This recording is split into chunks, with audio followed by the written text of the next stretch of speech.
Hey kids, you're listening to the internet's wettest podcast about video games, consoles, and pancakes. The SML Podcast. Prepare for the SML Podcast.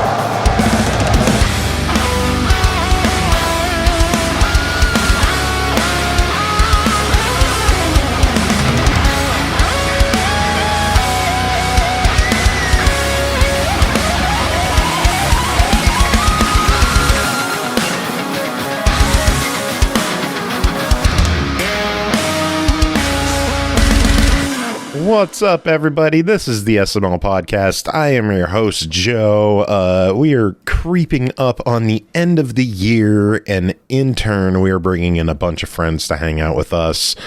Aki, Chris, and Pernell are here. We've got Grant Henry here. We've got Tim Ekkebus here, and we have newcomer Adam Stark joining. How is everybody doing today? Pretty good. Good, Joe. Superior.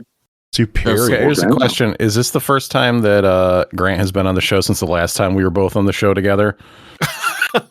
Oh my God.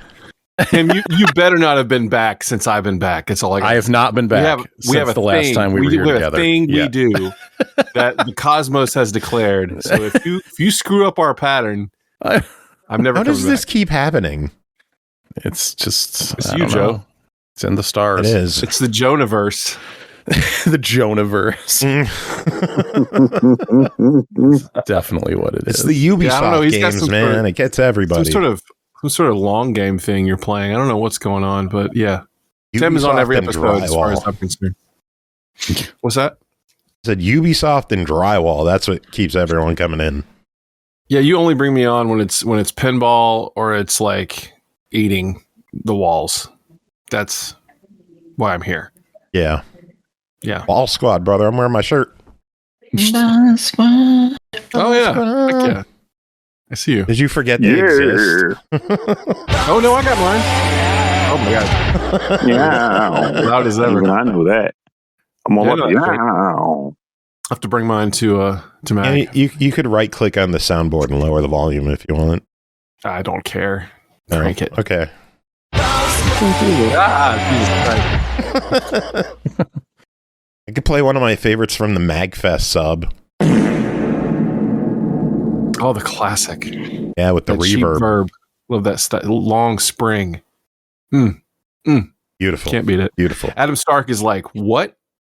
The Did I fuck get did I myself walk into? Adam, welcome to the It's gonna show. be a unique- How are you tonight?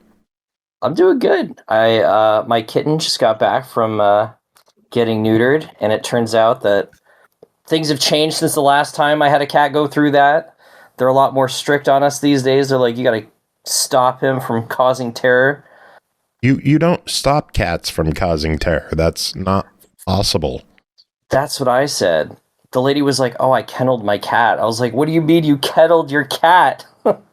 Yeah, I don't know, we've never done that. Yeah, neither had I. Look, this is all new to me, man. The last 2 times I got a cat neutered, they were just like, take it home, make sure it doesn't die. Now Yeah, they're like, that's how ours was. It was like, and it was from like a nonprofit. They're like, look, they're fine in like 24 hours, 48 hours. Like they young bodies heal quickly. So I don't know. You do you. yeah, Let them they're roll like, in gasoline. You'll be good. Yeah. She's like, here's the drugs that are going to keep it docile. Here's the pain meds. Here's his cone. Don't let it do this. Don't let it do that. Don't let it get wet. I was like, is that an expected thing? Like, It's effectively a gremlin at this point. Yeah, they're like, oh, this is very important. Don't give it adult medicine like Advil and aspirin and stuff. And I'm like, what? Who is doing this? That happens so often. One of my friends is a vet, and she says it happens all the time. They give their cats Tylenol, and they're like, they had a headache, and she's like, you should not have a cat. That is insane, man. A headache. How did it walk up to you and go meow? What?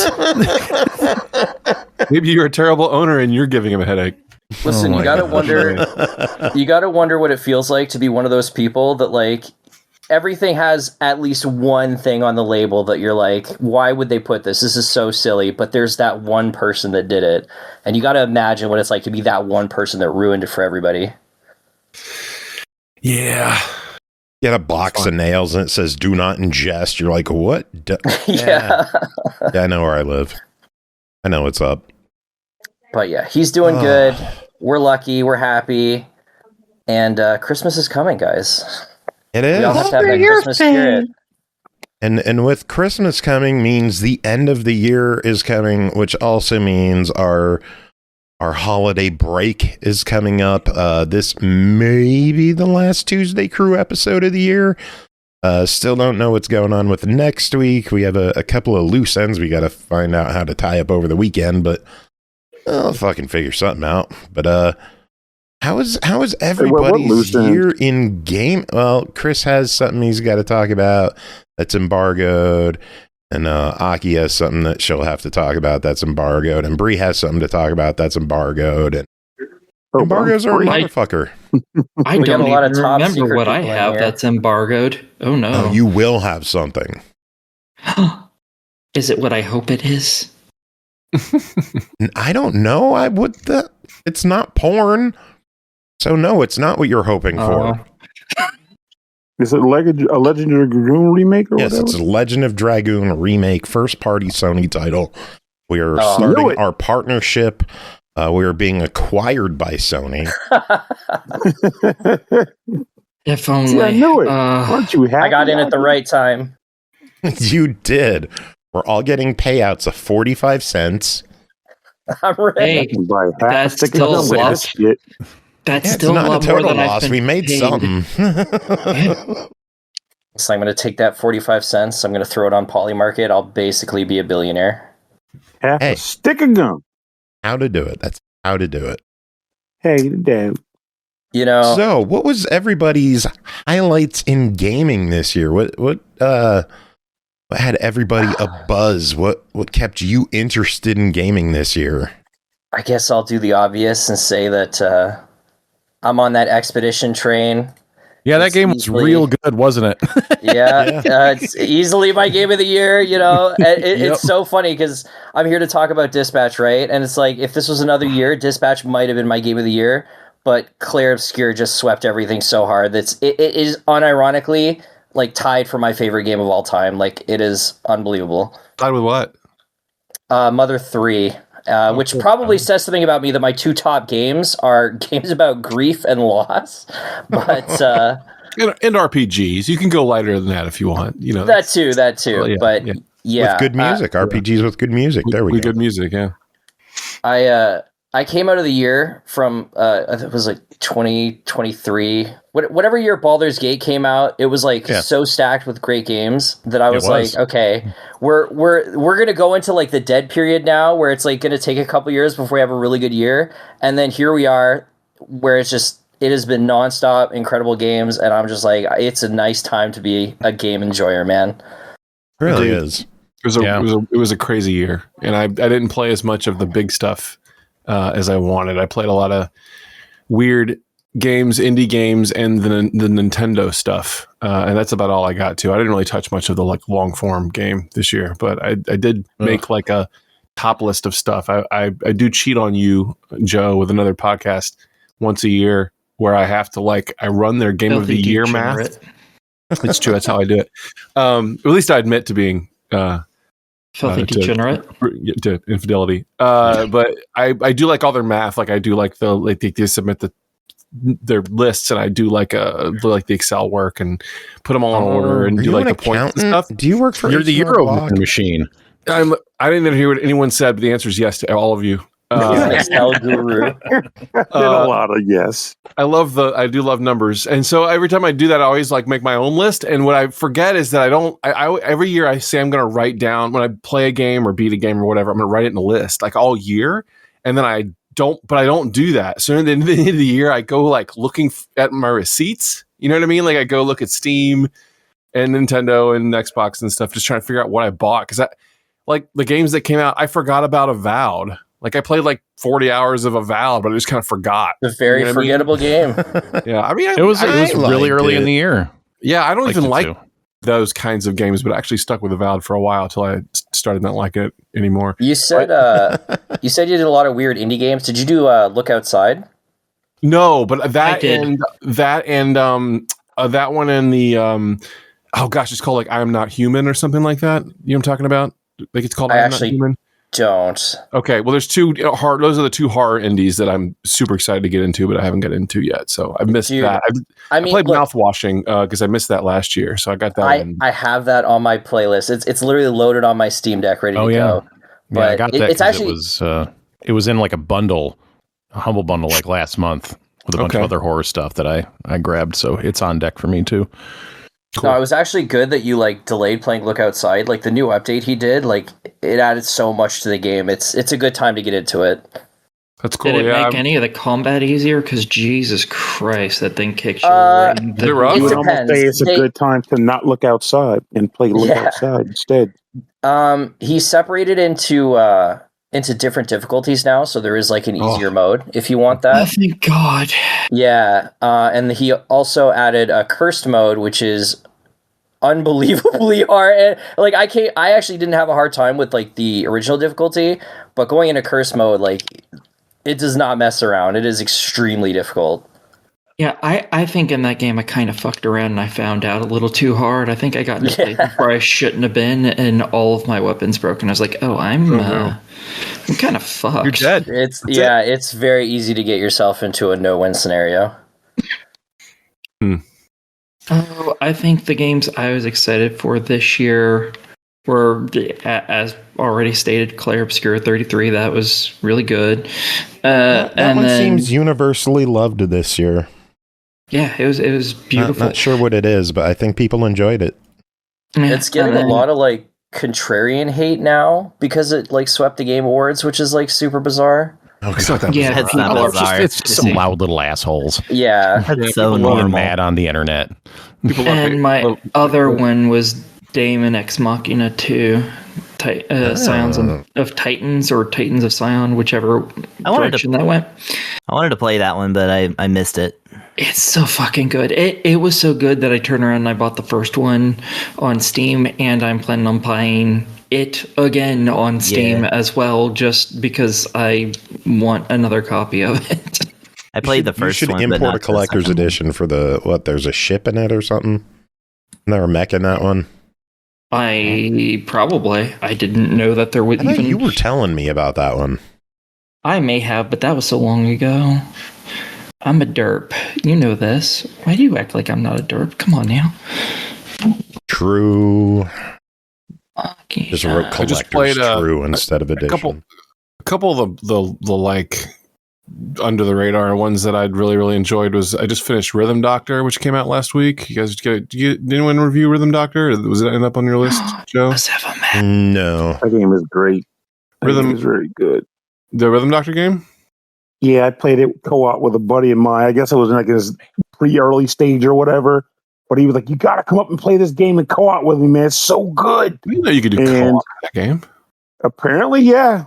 Wow. We played it together, and it is very good. And then I had forgotten about it for a while, and then I saw the I Dream of Indy like it's coming out. I was like, I thought it was already out, and I just went and bought it. I was like, I already know it's good. I'm just going to give my money.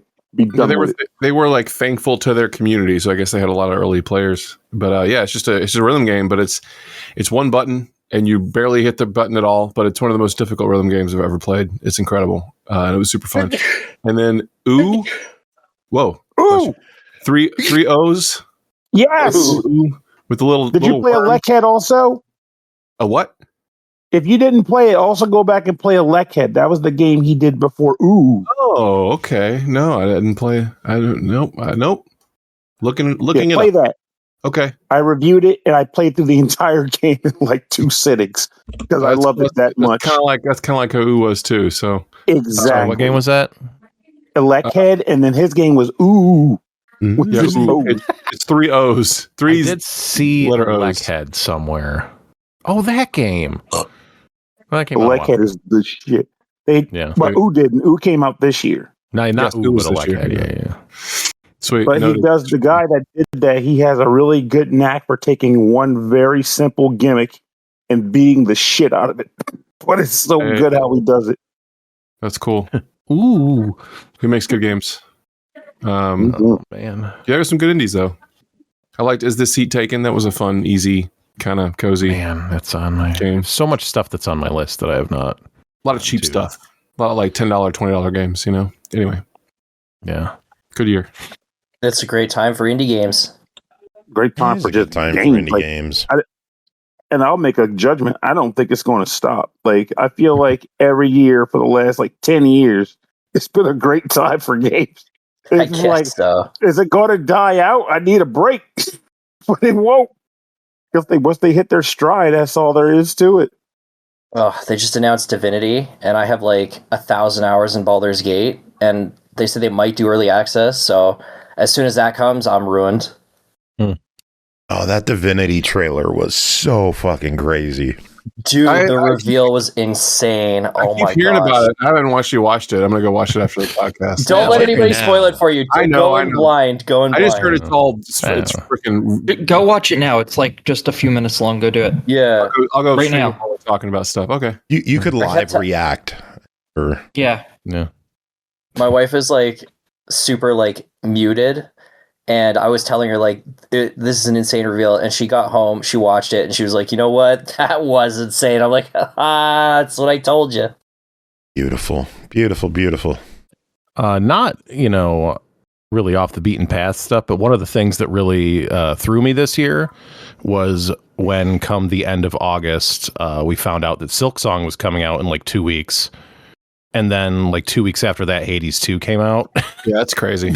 They came out within 3 weeks of each other. And in the middle of August, neither of them had release dates. And then by the end of September, they were both out. That was wild to just go from one to the other. And I really, really liked Hades 2. And I also really liked Silksong. But man. Did you play it while it was in early access? I did not. No, I did. I waited until it was out. I played it in early access, and I don't know. I kind of wanted to know from someone who had done both how much they added. I'm waiting to get that itch for Hades to dive in and go hard on it. Mm-hmm. I would say, in regards to me, I need to still make my list because I have a hard time at this current age keeping up with everything I fucking played. Full context, I got my Steam review. And here are the games you've played on Steam, not even everything else. It's you've played 232 games this year on Steam. It's you gotta be fucking kidding me. Holy. Yes. So when people are you have trouble keeping up with games, that's the truth. Usually hearing the name jogs the memory. And I'm oh, that game. And it all comes back. But off the top, that hasn't been named yet here today, I can say Ninja Gaiden Ragebound really got me. I played the shit out of that one right to hard. I just played Shinobi, and Shinobi is really good.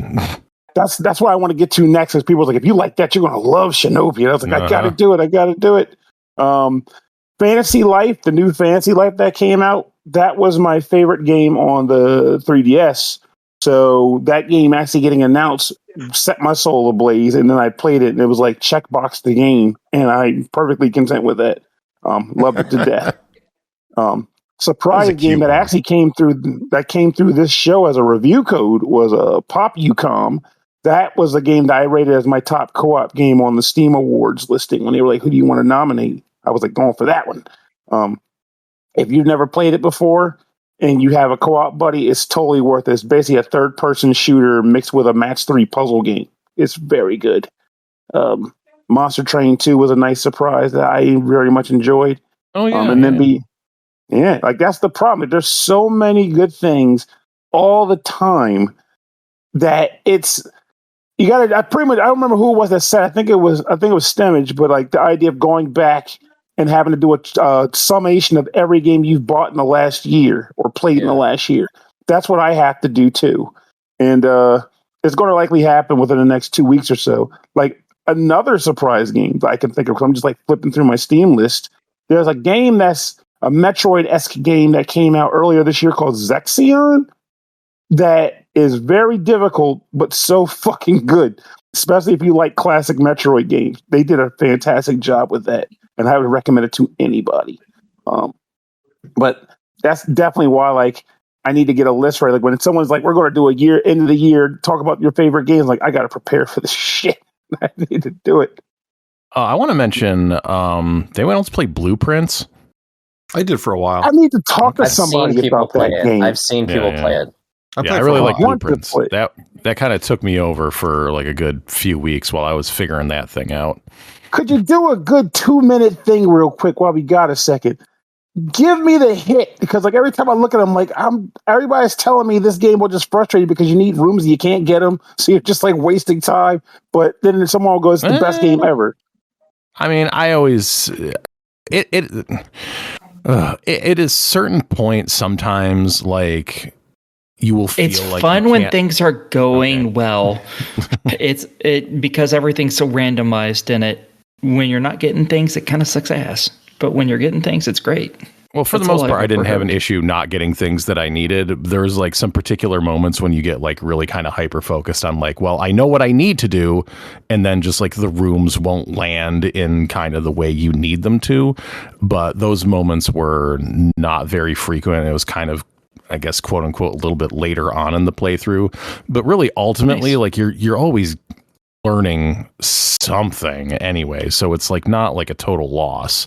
I think it's really good and clever, and it came out pretty early in the year, and I feel like a lot of people, I have not heard people talking about it in recently very much, but I think it deserves some attention. It was like one of the first games this year. People were like, "Oh man, this could be a game of the year," and then the rest of the year happened, and it just fell right off of people's minds. That's how it goes. It's like a lot you're came cursed out, to come out especially early. gosh, like the last 4 months, like since August, have been like so dense with games, and even now, like what Skate Story came out last week. I really want to check that out. I was watching a streamer I like play that literally just before this, and man, the music in that game is something else. Yeah, I want to check that out. I keep hearing about this Sectori, which is like a roguelite Geometry Wars that came out last month. Sectori. I heard about that one. T-O-R-I. That one. I'm looking it up. Oh god, that schlub. But yeah, I really want to check that game out. I just picked up that new Terminator 2D. Oh yeah. The Terminator 2D shooter Contra-like kind of game. Yeah, No Fate, and to play with my brother over Christmas. I just grabbed it. I haven't played it yet, but looks awesome. Looks incredible. So my brother just asked about that earlier today. He's like, "I got to get that game." I was like, I don't remember enough about Terminator to know if I'm going to want a game based on it or not. He's like, "You probably won't care. It looks great." We've seen it. We've seen that movie 50 times. Murderous robot. Why wouldn't you want it? Unbeatable just came out, which is instead. a rhythm game that I played the demo of at like MagFest the last like 2 or 3 years, I think. Been waiting on that one for years. Yeah, that just came out. Trying to think. Yeah, I just finished Prime 4. Prime 4 just came out. I got to play Prime 4. I like barely started it because I was reviewing some other shit for this show. Yeah, why would Grant have any knowledge about if a Metroid game is good or not? You think he like follows the game or something? Oh, that's why I'm asking him, because he is clearly the guy on this show to give his vibe on what a Metroid game is doing. So I thought it just made sense to do. I guess the Metroid Metal guy is qualified. She does roll up into a ball. It looks an awful lot like a pinball, So that kind of shit, really? Ball Squad. Is that legitimate? Oh, Jesus Christ! More Ball Squad. Ball Squad. I could talk a lot about Prime 4. I will. The quick version is I would say it's an 8 out of 10. No more, no less. Solid 8. That's a good review. Is what I would give. Yeah, it's a positive review. Yeah, I would. Nintendo. Prime 1's my favorite game of all time, for context. Oh, that game's so good. Wow. I will say, like, I have massive problems with Prime 4, but I also could not stop playing it. So I finished it, I think it was about 17 hours, about 95%-ish scans, 95%-ish items. But yeah, solid 8. For prettiest game that's ever been on a Nintendo system, by far. Mm-hmm. So, worth playing. Donkey Kong was a good-looking game. Donkey Kong is a freaking banger. That one might be my game of the year. I think it was better than what the hell is the Mario Kart game called? Mario Kart World. I liked it more than Mario Kart World. No. The platformer from years ago. What was it? Odyssey. Odyssey. Okay. I think it's better than Odyssey. Honestly, I think I don't know prefer how it. Mario Kart won Best Racing Game over Sonic Cross World. That's I my thought it was question so right funny there. that it won Best Sports Game. That one threw me. Yeah, the That was race they best love sports and sports and racing. racing together, and it drives me crazy. Yeah. I hate that. But Mario Kart shouldn't even been suggested to be put on the list, quite frankly. I agree. Did anybody Honestly, if play you like Kirby's put football against NASCAR, the dude in the car is gonna. So yeah, I'm just glad to hear somebody mention Sonic in that kind of dialogue. Yeah. Because, I mean, I can say when I played World, it wasn't a bad game by any means. Let's get that out the way. But it didn't feel like anything that I was concerned about having come from the smorgasbord that is still Mario Kart 8, which is probably, if anything, the plight they set themselves up with by creating such a juggernaut in that game. Then Crossworlds comes out. It's like, it's doing what I want out of my next Sonic racing game. yeah. And I've been waiting for one since Transformed. So I was like, well, there it is. Transformed was one of the best kart racers of all time, easily. And so Agreed. we finally got back to it. Like Mario Kart, after the honeymoon period was over, everybody gets a new Switch, what a missed opportunity. The world is just empty, and they have shoehorned all these like straight tracks in there to connect all the levels. So when you play online, you can't just play the tracks. You have to play the connective tracks that then end at the tracks. Like it's just a giant missed opportunity. It's this giant empty world. And man, like, and they're not going to flesh it out into a big living, breathing 50 person, live at a time in this empty world. I don't know. It's just kind of a bummer. It's really pretty. And some of the new tracks are really good, but yeah, kind of a bummer. It was fun, but it's not like it was fun. It's still played fun. relentlessly. Like, Mario Kart 8, I played. Oh my God, Mario Kart 8 is Mario Kart 8. 96 banger tracks in there. It's kind of hard to beat, Yeah, so insane. I don't know. Mario Kart World does have a lot of good music, though. Oh my God, the music's so good in World. And I will say this because I feel like I haven't heard enough people really talk about this unless it's in a negative light, and I'm probably going to be disagreed with heavily. But I like Silent Hill F a lot. Like, that's because it was fantastic. Yeah, is that an unpopular opinion? No, I don't think I've heard a lot of people claim it just. Well, I've had a number of people say they thought the combat was not Silent Hill-y. They thought I have that heard nothing but rave reviews about that game. I've heard people complain about it, but it was a good game, and the people who are complaining about it are stupid. Like, the moment for context, I have a hard time playing through games nowadays just because time constraints and bouncing around and ADHD. I've gotten all but one ending in that game. I've beaten on every difficulty, but actually, no, I've beaten on every difficulty. So I'm going to play the last ending on like easy, just for a shit ton of it. But nice, it's really good, and then it becomes Dark Souls out of fucking nowhere at the end. I was very surprised by that, but also very pleased. But I was the dumbass who was like, I'm going to do the hardest difficulty on the true ending route because I am a smart man. No, don't do that. Just don't do that. You'll regret it. Your time will regret it. Yeah, no. You want to do that when you're playing one of the short playthroughs, like the UFO ending or something. That's me. It's like, you only have to play through like. Well, not for the UFO because you can't. It won't give you credit. You have to get one of the normal endings to get the difficulty clear credit. But otherwise, I'd agree with you 100%. But I was thinking, how hard could it possibly be? I'll go lost in the fog with all my Omamoris and just wreck this thing. And it's like, no, you won't. No, you won't. Lots of boss battle phases, and it's hard. Yeah, I just don't like the concept that apparently someone said to you the combat isn't dark or isn't Silent Hillsy. It's like, the fuck are you talking about? Silent Hill has never really been about combat, from what I understand. Only the newer games have that as a major focus.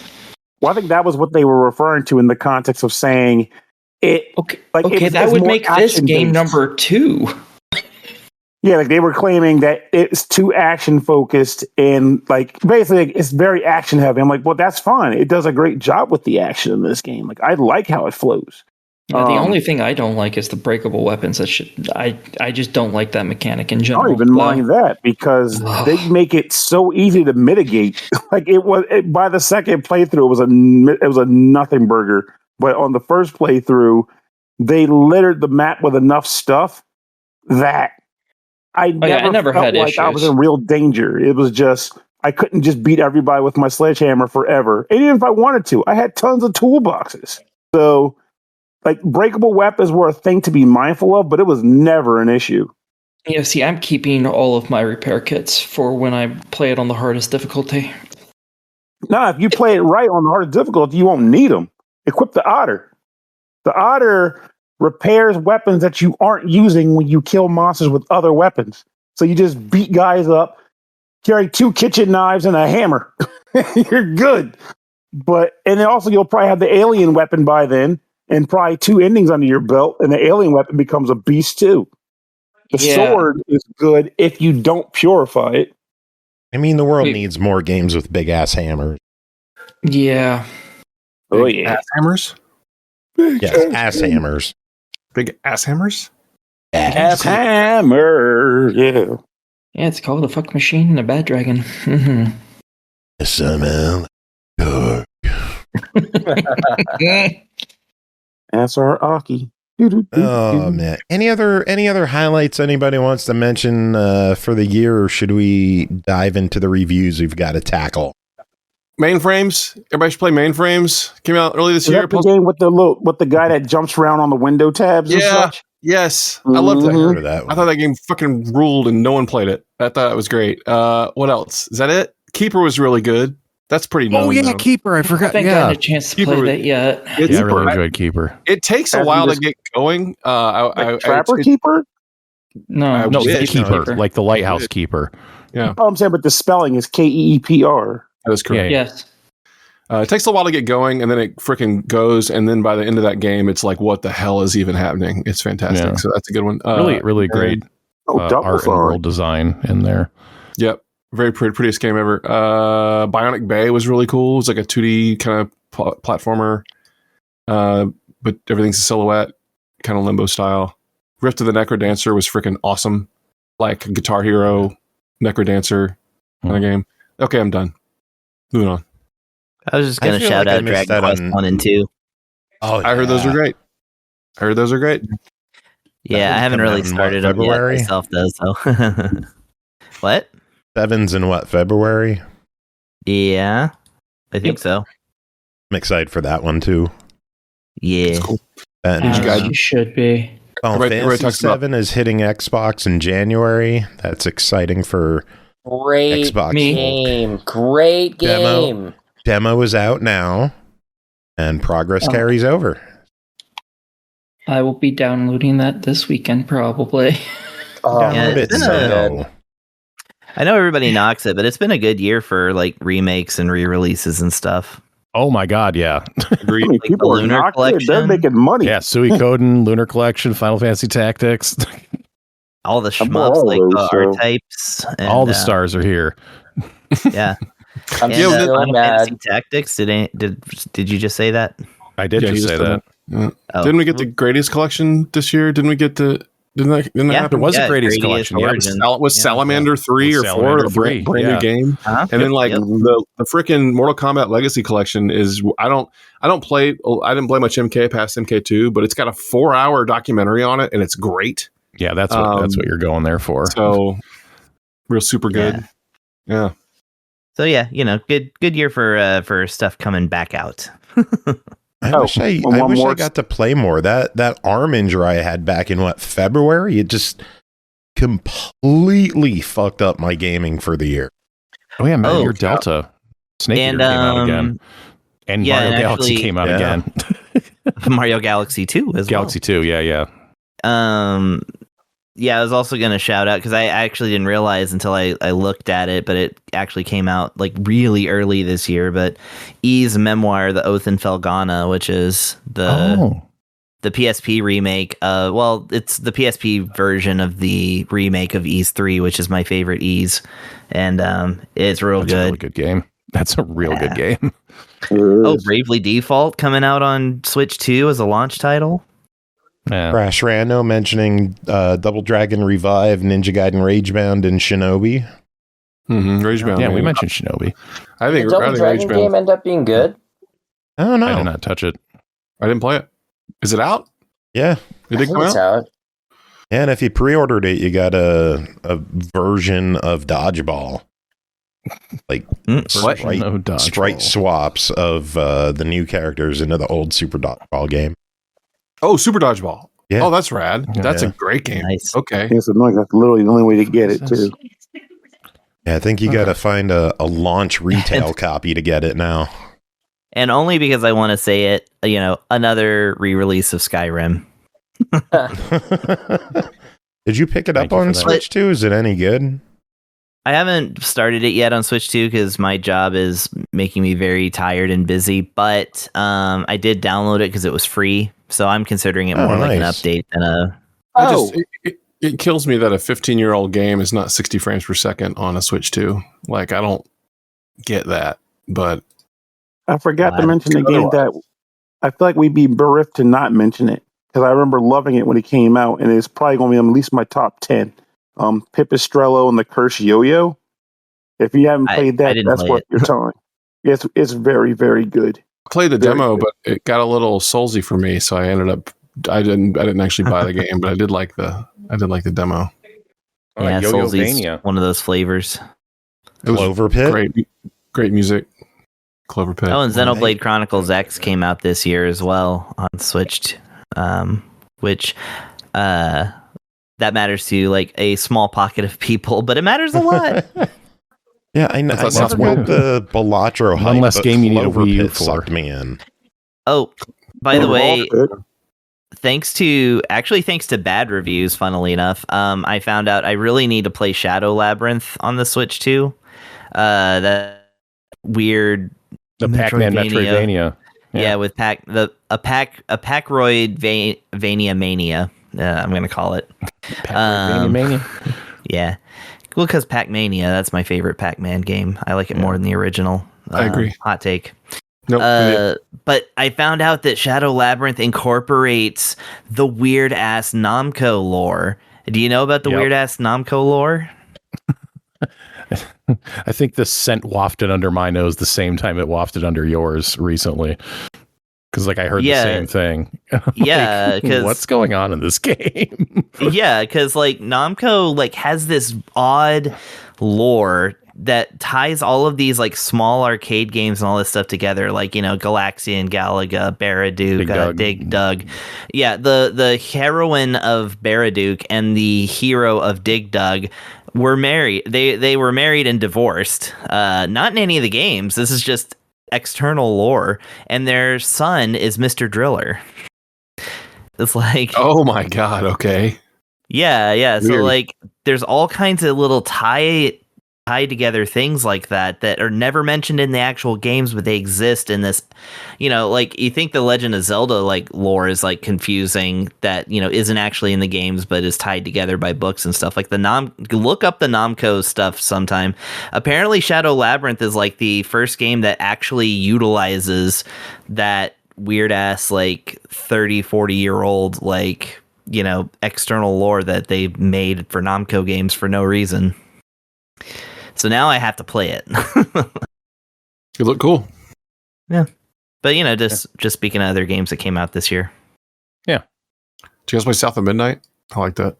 I did play some of that. Yeah, most of that game. Yeah, it was neat. That game was great. It was cool. Yeah, it's coming out just got announced for PS5 and Switch 2. Baby Steps was a funny nightmare. That one was an interesting game. Yeah. Yeah, I really enjoyed the review of that one. I need to actually check that one out. Could have sworn I got an email for something similar with a grandmother who can't walk straight. Oh my god. Another rage game? Is it Ultimate Grandma Simulator? Yeah.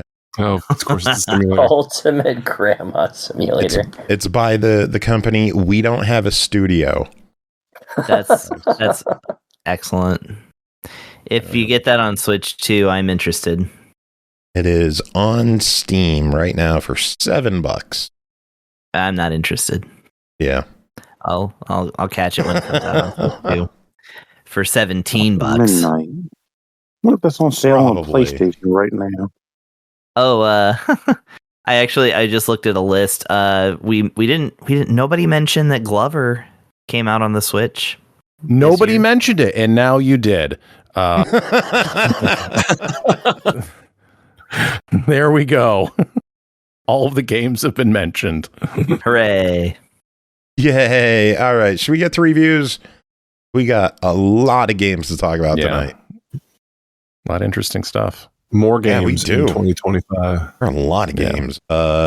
Let's kick things off. Assassin's Creed Shadows has finally hit the Switch 2. Developed, published, and provided to us by Ubisoft. Thank you, Ubisoft. Hey, thanks, Tim. You. Released December 2nd on the Switch 2 for $59.99. Experience Assassin's Creed Shadows in a whole new and unique way with the Nintendo Switch 2. Whether you are at home or on the go, discover specific features tailored for the Switch 2 version, including intuitive touchscreen controls for menus and map navigation, but also hideout building. Tim, tell us about your time playing Assassin's Creed Shadows on the Switch 2. Hey, how about that $59.99 price point? That's not bad. I mean, I know the game's on sale on the other consoles for like $35 right now, but at least they're not starting it on Switch 2 at $70 or more. Very true. That's already a point in their favor. A few months ago, I guess it was September now, I reviewed 2 times ago when like me and Grant were on the show at the same time. I reviewed Outlaws, Star Wars Outlaws. Sorry, there's like a dog walking around the room and I'm trying to figure out what it wants. Outlaws, which was another Ubisoft game that had been ported to Switch 2 and was impressive in the way that it kind of slimmed itself down for the less powerful yet portable console. And Assassin's Creed Shadows, which came out this year, nobody mentioned it, but we're mentioning it now. So this is a even more recent game than Outlaws. I think it came out in like March, April on like the big systems. So yeah, and they've crammed this sucker down into the Switch 2, and March 20th. Initially, I don't know, kind of some of the early parts of the game, I was like a little bit like, woof, this looks like a little rough, and I don't know whether it was like just in terms of like the frame rate, and I don't know whether it's because like there's some really heavy like kind of action dramatic scenes at the beginning, or like I actually had a Switch system update today, and I was just, or maybe it was yesterday, and I was like, man, I feel like this game's like actually running a lot better now, or it was a few days ago, or there was an update to something, and I felt like I don't know, a lot of it might have been in my head, but it was, as I got more into the game, I was like, okay, no, this is like more acceptable and feels better and looks good, and it's like, wow, like Ubisoft did it again, just from like a technical perspective, and they seem to have it down how to scale their, these big open world action games down to play on the Switch 2. Not that I think the Switch 2 is like a slouch in like the power department. I think people are kind of being a little silly about that. They shouldn't be that surprised that it can run games like this. But yeah, still props to Ubisoft for the work they're doing with these games, and not making them like an afterthought or having to be like a cloud-based streaming situation, like some games were on the Switch 1. And yeah, those were never. No, that was not a solution, let's say. I think whatever. I don't want to get off track, but yeah. This plays acceptably well. Like it's a little bit slow going, in and out of menus and loading sometimes, and like the frame rate isn't perfect, and like the resolution of the textures and stuff isn't, it's clearly a step down, but it is absolutely playable and still looks like really impressive in moments, like when you're, just on horseback, like riding through the countryside on like maybe like the side of a mountain and over kind of looking the area, and just like, wow, this looks, really good on my Switch 2 for what it's doing down here. And yeah, so technical perspective, good. Game itself, I feel like a lot of my I should preface this that I was an Assassin's Creed fan going back to when the series started, which is it is unfortunate for me to say almost 20 years ago at this point. No one wants to think about this series being that old, but here we are, and I am one of those where it's like the series peaked back on the 360 with like Assassin's Creed 2 and Brotherhood, and then Black Flag was also really good, and then things got kind of samey, and then things got kind of lost, and the whole sci-fi future story that used to exist in these games is an afterthought, if not completely gone at this point. Well, I shouldn't say if not completely gone. It is barely existent in this one at all. Like at least in Valhalla, there was like a bit of setup, but this is like, no, you're just get in there, get in this character. We're hearing true, the rumored Black Flag re-release, all of it. It was crazy. Yeah, it was. I mean, after Assassin's Creed 3, in Assassin's Creed 3, Ubisoft made it clear they didn't really care about that stuff anymore. And then in 4, it was just very strange and like, what is even going on here in what you're trying to do? Because it's at least when they got into like Origins, it felt like they were trying to start like a new storyline in the future. That they're dropping again now, like 4 games in. So, I guess things are just history repeats. But either way, these and this since Origins, I have not really deeply fallen in love with an Assassin's Creed game, since that was the point at which they switched to being kind of these open world action RPGs. With gear for your character, and they kind of changed the combat, so like the attack buttons and the defense buttons are up there on the shoulder, so it feels very Souls-like, and just those and this is the thing, that style of game, and I did play 30 hours of Valhalla. But I didn't finish it. I didn't come close to finishing Valhalla. Odyssey I dropped off of like right away. Origins I played like a bit of and kind of dropped off of. This, I played a decent amount of it for review. I don't know. We'll see.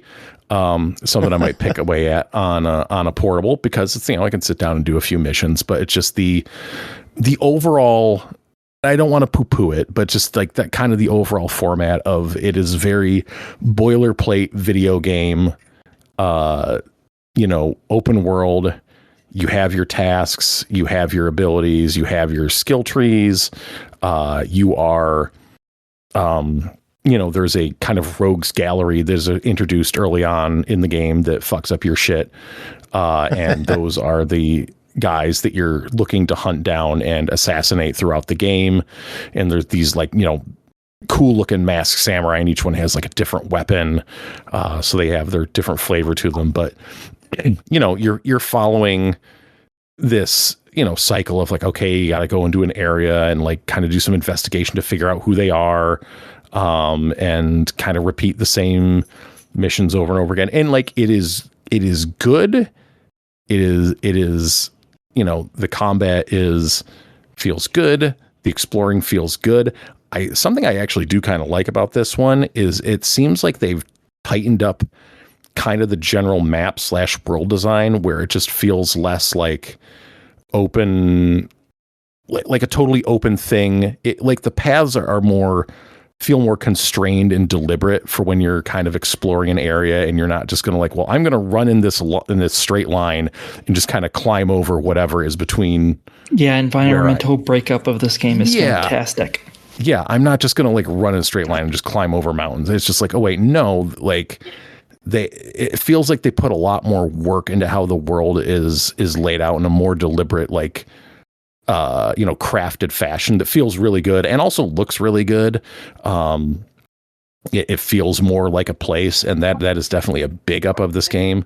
They have 2 characters for you to play as, so if you kind of, I don't know, you have your samurai character, which is more battle focused, like more straightforward combat. You have your ninja character, who is more about being stealthy and assassinating people. So if you kind of like, if one side wears thin, you can switch to the other character. Which did you prefer? I prefer the sneakiness, I think. Good man.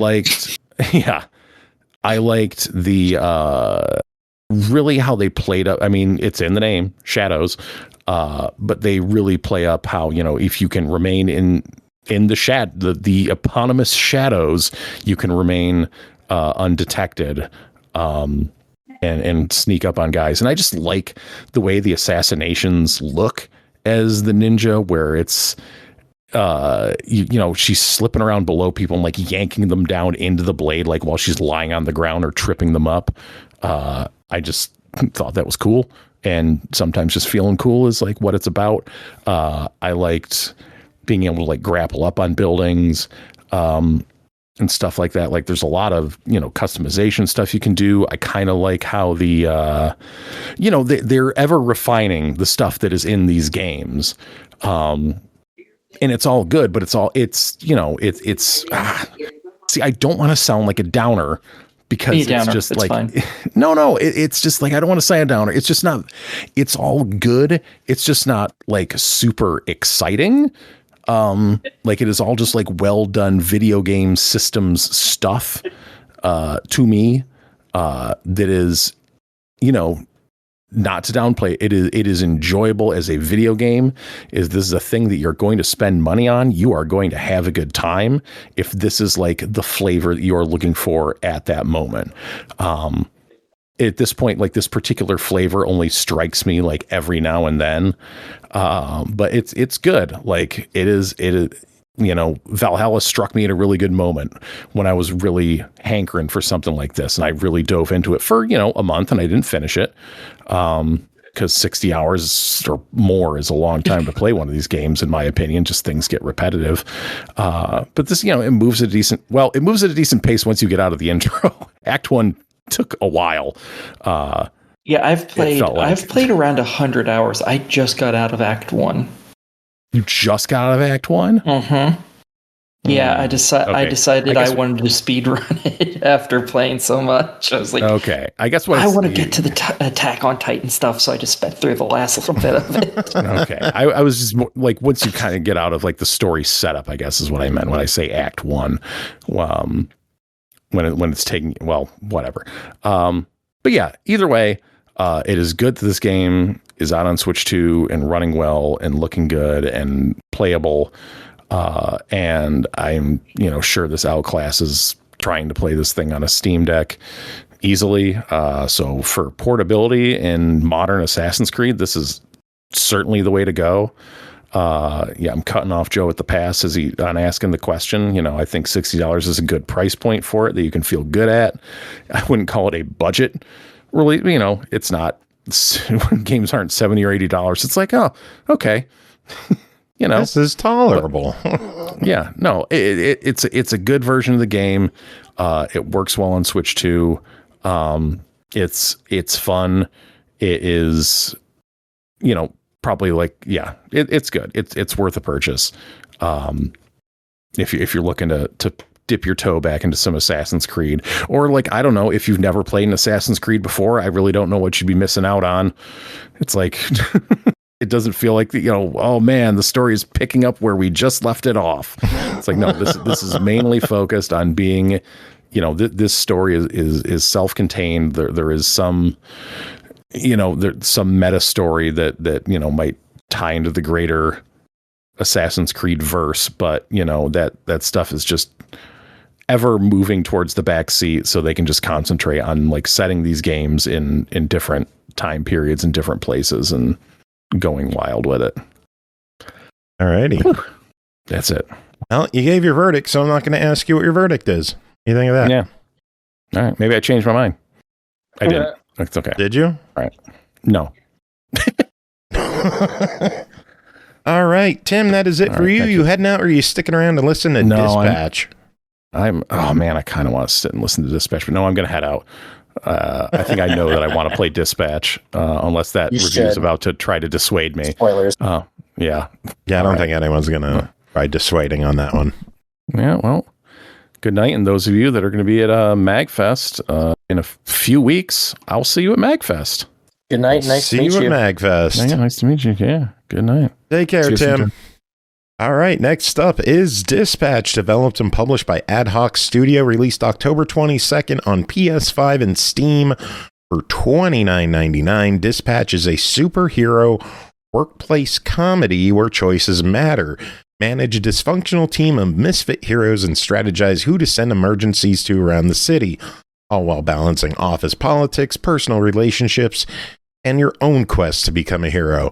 You play as Robert Robertson, aka Mecha Man, M-E-C-H, not M-E-G-A, whose mech suit is destroyed in a battle against his nemesis, forcing him to take a job at a superhero dispatch center, not as a hero, but a dispatcher. In charge of rehabilitating a group of ex-supervillains, you must manage your roster while navigating office relationships, rebuilding your suit for a shot at revenge. Adam Stark, this is the first game you're talking about for us. So what is going on in Dispatch? I believe you and I both played this one, so start us off. Give us your thoughts. What is this game? Actually, wasn't my first game. He's forgotten me already. Dude, do you know 1,100 episodes? Do you know how many I remember? Some of them are going to slip through. I remember the Boss Squad episode. That's about it. That was a good one. No, I'm here to preach the Bible of Dispatch, which is funny because when they showed the initial trailer, I thought it looked really bad. I thought it did not look like my kind of game at all. No. It is a Telltale style game for the people who know what that means. They are essentially like interactive TV shows. And they've kind of, over the years, become pretty synonymous with not being great. Most of them have been pretty middling. There's a couple standouts that ended up being really good. So when this kind of got announced, I really wasn't vibing with it. I didn't have any interest. And then it kept showing up on my feed. People raving about it. I finally gave it a try, and I could not have been more wrong. So yeah, like I said, it's like an interactive TV show style game, but kind of where it breaks from the mold of like all the Telltale games that came before it is that it actually tries to be a video game on top of that. So normally you are doing the story where you're basically watching TV show. There's some slight interactions. You get to make choices. But it eventually gets into the cycle of like he started working as a dispatcher, and then you get into the actual game of it where, like you said, you get essentially a team of heroes that varies by the day, and you have to send them out to calls all over the city, and it will give you a little blurb like, oh, this granny needs to cross the road. Here's what you can expect in the mission, and you have to try and pick which of your superheroes is going to be the best fit for it. Most of the time, you're not going to be able to get a perfect fit. There are bigger missions where you have to like put people together, and there's like strategy around like synergies and what their skills are and all that. And it, as someone who grew up in, the 90s at the time of like the peak of Saturday morning cartoons, I would say, this game made me feel like I was playing through a Saturday morning cartoon in like the best way possible.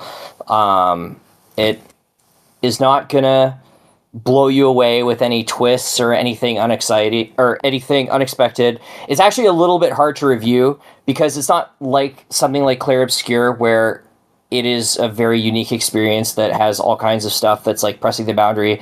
This game is not trying to do that. It is just trying to be really, really good. And it really succeeds on that, in my opinion. The writing is really, really great. The characters are really funny and really enjoyable. I think it's pretty known that they got a bunch of YouTube influencer type people to come in for some of the characters. Some of them are definitely better than others. There are a couple that I did not think did a very good job, and there are some that I think did do a really good job. So it varies, but it's very clear that everybody involved in this had so much passion, and the game is packed with soul. It's beautiful to look at, which is like really surprising because it kind of goes for that like 3D cell shaded look that's become popular, but like a lot of the time it doesn't get done well. But this game is gorgeous. Like if I didn't know this was a game, I would think this was just an animated movie. And one of the things I love about this game is that you can change it from more of an interactive game with QTEs to more of a cinematic experience that removes all the QTEs, and you just get to watch and enjoy. Yes, if you are someone who doesn't like those Telltale games and you just want to watch it like a TV show, that is in fact an option. I believe you still have to do the dispatch sections, but I think it removes pretty much everything else other than like the actual choices. So if you're someone who is like a super hardcore cozy gamer, you want the easiest possible experience, you just want to sit down and enjoy it, that is a choice for you. And what a great game. I don't know if I would call this cozy. I mean, in the first, I don't know, half hour alone, you see a radioactive dick and there's mention of a cum stain mattress. It is not kid friendly. As much as I will compare it to like on the mature side. Yeah, as much as I will compare it to like a Saturday morning cartoon, it is very much tailored to adults. And it's funny because you're talking about how it's very graphic right from the get-go. This is apparently the toned down version. The devs said that they like had full on sex scenes and stuff in the original. And they got rid of that? Yeah, well, they said people have pushed back on them about it. They might do a director's cut. They're thinking about it. Director's cut. But there is, I think, in chapter 3 or 4, a very graphic scene with one of the characters that is very memorable. If you're into that kind of thing, it still definitely has some. Is it in Visigal? It is, in fact, in Visigal, which is a slight spoiler, though the context is not there. And this, I guess it's worth mentioning that this was released in the Telltale style of weekly. I think, I can't remember if it was weekly or bi-weekly. It's faster than it normally was. These kind of games, they usually come out over the course of a couple months. I think Dispatch ended up releasing over the space of like 2 or 3 at most. It was a very short window, but it's all out now. You can play the whole thing, start to finish. 8 episodes? It is, yeah, it's 8 episodes. I would say they're about an hour to an hour and a half each. I think it took me 9 hours to do one run, and I was taking my time. And yeah, I said cozy because for me, I played it on the Steam Deck. I played it laying in bed, and it was like a really easy breezy game to get through. And yeah, if you think that you would like it, if you're a fan of good writing, I highly, highly recommend the game. It's definitely worth playing. Question. Hit me. Do you have the ability to turn off timers for answering questions? I don't know. I don't think so. I didn't see that option. Yeah, I would lean on the side of probably not. I know that in some Telltale games it would just like act like you gave a non-answer. In this, I think they do have like. I think that's normally how it goes. Is if you just don't say anything, it'll give a non-answer. I just kind of wanted to play this with my wife watching and let her make the choices, but sometimes that stuff can be pretty breakneck and come out of nowhere. It's a decent timer. It's a little strict, and then if you don't choose, it will. I don't know if it's the same one every time or if it randomizes, but it does actually just pick from the selected options if you don't choose. Gotcha. Cool. That's all I wanted to know. Can't wait to play it. Yeah, this is a good one. It is so good. I didn't play nearly as much as I wanted to of this, and that is a self-imposed restriction, because if the developers are listening, please, please, please bring this to Xbox and Switch too. Just release it on everything. Don't keep this locked up. It should go to everybody. On platforms. Yeah, I really, really enjoyed my time with this one. I haven't laughed out loud this frequently at a game in quite some time. It is so well written. There are some really great gags, and it just sounds natural for most of it. Some of the YouTubers, But like the people who know what they're doing, the actual actors, they sound fantastic. Yes, Aaron Paul actually gives such a good performance. He grounds the whole thing. He really was the soul of that game. I have a question. Yeah, go ahead. Who was best girl for you? I am a blonde Blazer fan, which I know is like blasphemy. I know it's like the most normie thing. I picked the traditional woman, but she and Robert had such incredible chemistry. I really liked her a lot. And I am in the minority, because you do get to see what other people chose at the end of every episode. It will compare your choices to other people's choices. It will also... So, like I said, the main core of the game is like the dispatching. It will tell you how well you did compared to everybody else. So if you sucked at it, like it will give you grief about it. But yeah, I'm glad a majority of people were correct about best girl. Okay. Yes, the majority of people are Invisigirl enjoyers, but I was ride or die with Blonde Blazer. I liked her a lot. Nice. All right, well, let's talk price on this one. It clocks in $29.99. What is your verdict?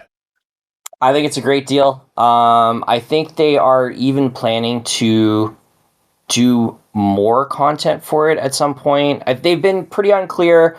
They said they might do... because it was obviously their first game as a new studio. They weren't sure how it was going to go. Now it's blown up. I think they're kind of trying to decide what they want to do next. I think they've said they're probably going to do a season 2. I know they're also working on a separate game. But they've been a little bit cagey. They've said there will be some kind of updates to it, but they haven't really said how much. Even if they don't really give a lot, I mean, $30 is a steal for what you get. The game is so good. And yeah, I sat down planning to play, try it out, give it a go, see what I thought from it, and then I ended up playing the whole thing over 2 days. So, it's hard not to recommend when you get that invested in a game that quickly. Very true. And hey, radioactive dick. There are a lot of radioactive dick shots, and there is a payoff to that gag at the end that I thought was so funny, and I don't want to spoil, but my God, that game is funny. Very good. Adam, pleasure having you on. We will let you get going. Thank you so much for joining us. Thank you, guys. It was a pleasure, and it was nice meeting you all, and thank you for having me. You have any final words before we let you go? Just that I hope everybody who's listening and everybody here has a wonderful Christmas, a wonderful New Year's, a wonderful anything else you celebrate. I hope that going into the new year, we all get to a better place. It was a pleasure meeting you too, and well wishes. Good well wishes, rather. Yeah. Great meeting you. Thank you so much, guys. Take care. Take it easy. You too. Have a good night. Next up, Blood Refresh Supply, developed by Nightdive Studios and Monolith Productions, published by Nightdive, WB Games, and Atari, released December 4th on Xbox One, Series X and S, Switch, PS4, PS5, and PC for $29.99. Switch 2 version will release early 2026. Blood Refresh Supply follows Caleb, an undead gunslinger on a quest for revenge against his former demonic master, Chernobog, I think. Despite his once powerful position as a fearsome Cabal commander and one of Chernobog's chosen few, Caleb and his fellow chosen are betrayed by the Dark God and slain for reasons unknown. Seeking answers and vengeance, Caleb rises from the grave to put a stop to Chernobog and his murderous lieutenants once and for all. Horror Acolyte is joining us for this one to talk about the dangerous man known as Caleb, which is not a very intimidating name to me. Not too intimidating, no. No. You like, Cody, want to fight? Maxwell. Gertrude, you want to get into a cat fight? They made a hero out of Cloud. Like, it's true. Yeah. Funny. And Yeah, out of context, clouds are pretty. Well, squall is a storm, at least. Should have been Vincent. Cloud is just a cloud.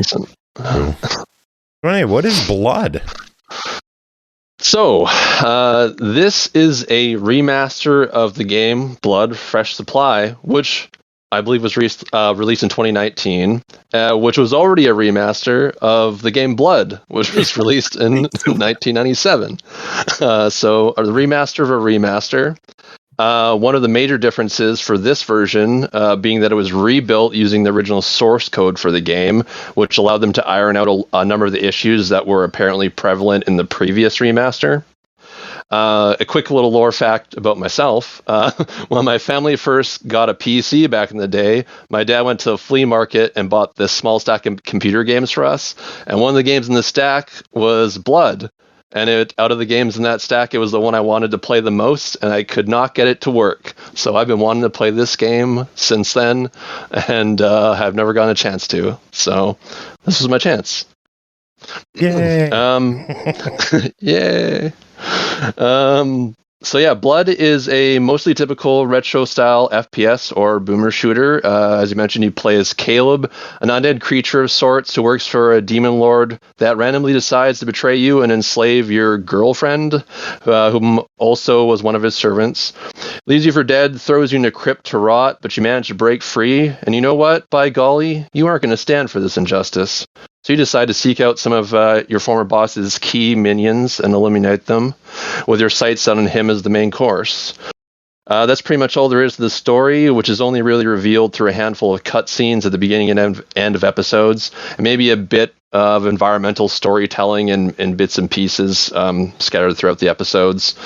The core game is divided into 5 episodes, with each episode containing 8 to 9 levels. One of these is an optional secret level that you have to find hidden within the regular episode levels, and then the final level is always a boss fight. There's also 2 add-on packs included, Marrow and Cryptic Passage, both containing even more maps. Starting the game, you wake up in a tomb with just a trusty pitchfork, ready to wreak havoc on any who get in the way of your vengeance.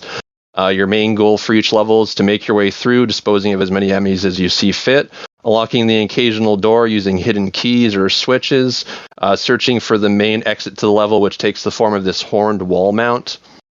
In your travels, you build a reasonable arsenal of tools to vanquish your enemies, all of which can be accessed using a weapon wheel that slows down time for a bit when you access it. You can find some genre staples in this game, like your classic sawed-off shotgun and machine gun, or in this case, a Tommy gun for this game. Some slightly less conventional weaponry, like a flare gun, and this little voodoo doll thing that you stab repeatedly to damage the closest possible enemy in front of you. That's probably my favorite weapon in the game. I just keep stabbing it with like a needle. And if you don't have anyone in front of you, it actually damages you instead. So it's pretty funny. Each weapon also has a secondary attack function, like instead of shooting one shell for the shotgun, instead fires both shells, or for the Tommy gun, you can do this sort of like suppressing fire fan out shot. This covers like more of the screen, kind of like what you see in like the movies where there's like a gangster kind of maniacally shooting, the cops or something like that, just blasting away vigorously. It's just blasting. Yeah, just not really concentrated fire, just keep blasting. So yeah, you have lots of enemies out for your blood as well. Zombies with axes, crazed cultists wielding shotguns, machine guns, and dynamite. Gargoyles that fly all over the place, descending every now and then to try and slash away at you. These severed hands that scurry around and then jump onto the main portion. Oh my god, that was really quiet, but I heard it. Yeah, I thought that was on my end for a second. I was like, what the I started blasting. Bang! Was that me or Frank Reynolds? Might have been you. Yes. Might have been you. Made that connection before. That Pernell sounds a little bit like Danny DeVito sometimes. At least there I did. Like, that sounded like something I said. Funny enough, if I shaved my face and put on glasses, I would look a little bit like Danny DeVito in the face. Like my dad looked exactly like him, except he was tall.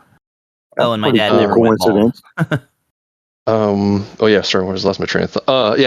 So these severed hands are another one of these enemies. They kind of like totally. it's all good. It's all good. Severed hands. They kind of scurry around the ground, and they'll jump onto like the main portion of the screen where your gun would be, and they start like choking the life out of the player. Most levels are like a pretty decent size, require a bit of exploration. There's lots of corridors, so you got to be prepared for enemies around every corner. On rare occasion, you'll get locked into rooms full of enemies that kind of just jump out at you, and you need to fight your way out of those. There's a reasonable amount of ammo scattered around the map. Enemies also drop ammo along with health pickups. You can also find power-ups and items. There's limited power-ups like the Akimbo that allows you to dual-wield weapons for a limited time, or a temporary invisibility cloak. There's also Seed of Life and the Super Armor that allow you to extend your health and armor totals to go higher than their regular full values, essentially. And you can find certain items like portable med kits that allow you to heal at any time, or super boots to help you get extra boost up to higher to reach areas that may have hidden secrets, essentially. They also allow you to actually use those to kind of skip portions of the map sometimes if you know the maps really well. You can visit a wide variety of areas. There's castles, shopping malls, cult-infested carnivals, churches, caverns, even a lovely train ride. Guessing the each churches are cult-infested too. Pretty much, yeah. In this case, they definitely are.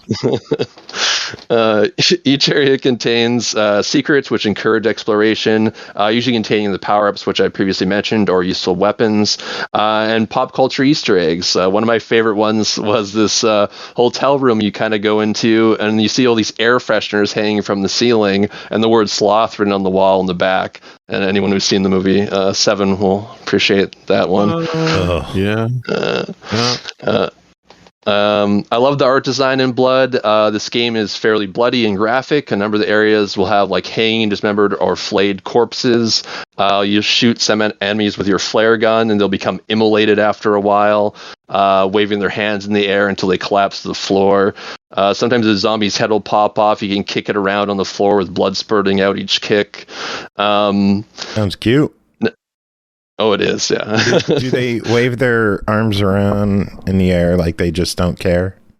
Well, they sound like they kind of care. They'll be like, now for one of the most awkward parts of the game, specifically the enemy, the cultists. They're definitely one of my favorite parts of the game. So once they start patrolling or become aware of your presence, they will start talking in like another language, making these types of declarations or commands that you can't understand, but it's pretty hilarious. They have some of the most interesting AI for combat as well. Sometimes you'll fire at them, and then they'll like kind of fall down to the floor, almost like they're scared, and then they'll wait a minute, and they'll start opening fire at you while they're laying prone.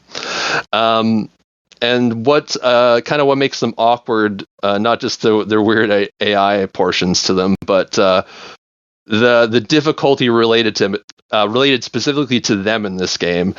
So the game has 5 preset difficulties to choose from, and 1 customizable option, not just one option, but like a customizable function. The higher the difficulty, the more enemies per level, the higher the health of the enemies, and increased damage output. For the higher difficulties, the pacing of this game changes quite a bit, and almost solely because of the cultist. Their accuracy and damage output, once you get to like the 3rd or 4th difficulty, can get pretty obnoxious. I played the game on the 3rd difficulty tier, and I played it almost like a tactical shooter, like slowly peeking around the corners, so there's less of a chance they would surprise me. Nice. Yeah, on the first 2 difficulties, this wasn't really much of an issue. The game seems more accessible in comparison and plays a more like a traditional boomer shooter. You can be a little more lax with like running around the place. But as I mentioned, there's that customizable difficulty setting as well. And in that mode, it allows you to change the aggressiveness and accuracy specifically for the cultist enemies, among, I think, 1 or 2 of the other enemies at least. So yeah, you're able to change that, and you're also able to scale damage outputs as well as even being able to make enemies respawn if you want to make it more challenging too. It's also worth noting you can manually save the game at any time, so you can save scum the shit out of this game if you really wanted to. Normally, a death in this game would strats, Chris. Rich kid strats. Yeah, that's what I call them. Any game that allows you to freely continue by just like inserting a credit and then just starting from where you died. Yeah, this one wouldn't have been a credit based save states, but same spirit of it. Yeah. So normally a death in this game would respawn you at the beginning of the level with just your pitchfork. You'd like lose all your other inventory items you'd accumulated to that point. So I limited myself to like reloading at the start of each level, so I didn't lose my inventory if I did die. So I wasn't like save scumming like repeatedly throughout the levels. But anyways, Blood also has online and local co-op. I didn't get to test those functions myself, so I can't really speak to how good they are running. Like many of the Nightdive remasters, there's also some behind the scenes kind of stuff, like imagery and development of the game. Concept art, various galleries. Nothing too expansive for this game, but it does have some really cool photos for like a number of the physical models built for the actual enemy characters that I thought were really cool. I guess I should comment on this, although I don't know an abundance about it. But yeah, one other noteworthy thing. Apparently there was a lot of frustration in the Blood community for this release, because the original remaster had a lot of issues, and this one wasn't a free upgrade for people who owned the original. I don't know what the cost, if there was like a cost differential if they had the original or not. I think there might have been, but they had to pay something, I think, at the very least. Even more awkward, the previous version has been delisted, and this one supposedly costs quite a bit more, like double or triple the price kind of thing. I don't know the exact price difference, because it's not listed right now. But but that being said, this, as I mentioned, is completely rebuilt using the original source code. I had a really good time with it. So very good. Clocks in at $30. What's your verdict on this one? I think if you are a fan of boomer shooters in general and you have not played this like myself, I think it's definitely, at the very least, is worth playing, whether that be waiting a bit for a sale or not. Like, I'll definitely be buying a physical copy for this when it comes out, almost guaranteed. I think considering they did like such a good job with remastering it, it's a pretty valid price point, even though it might seem a bit high for like such an older title, especially with the kind of the greasy practice with them just like kind of price gouging a bit now after the old one got delisted. I know System Shock just had that happen too recently with the remaster of 2. Could be a change in publisher. If it's a different publisher, they can't really keep the old one up. I can't remember. I can't remember if it was exactly the same publisher or not. But anyways, I'm not too sure. But yeah, at the very least, wait for a sale. But yeah, I would call it a buy it personally. I think it was really good.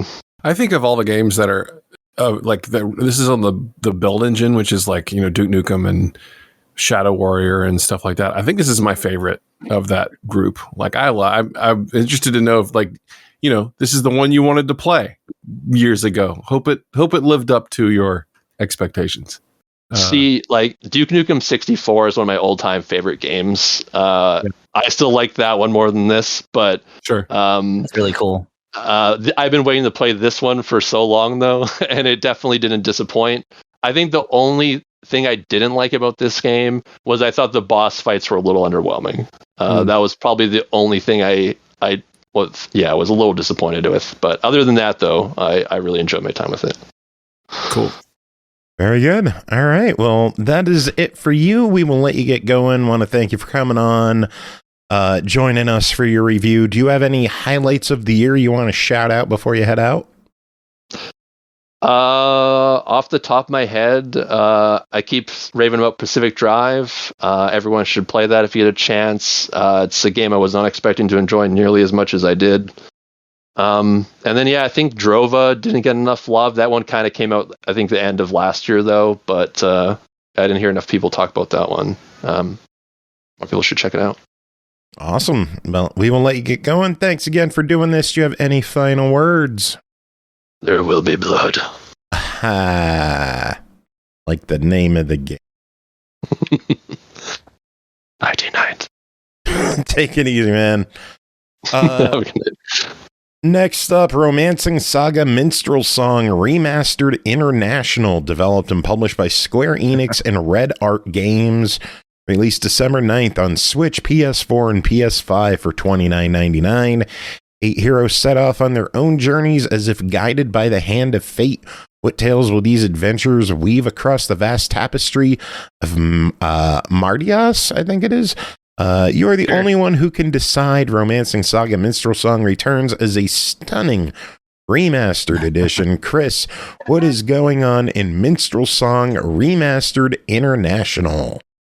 Okay, so I'm going to try my best to keep this as short as possible. But, so Romancing Saga, the first Romancing Saga, is a little bit like Square Enix's, it's like their Skyrim, because it's come out like 9 different times across, God, I don't know how many video game systems, and across 5 console generations. It keeps coming out.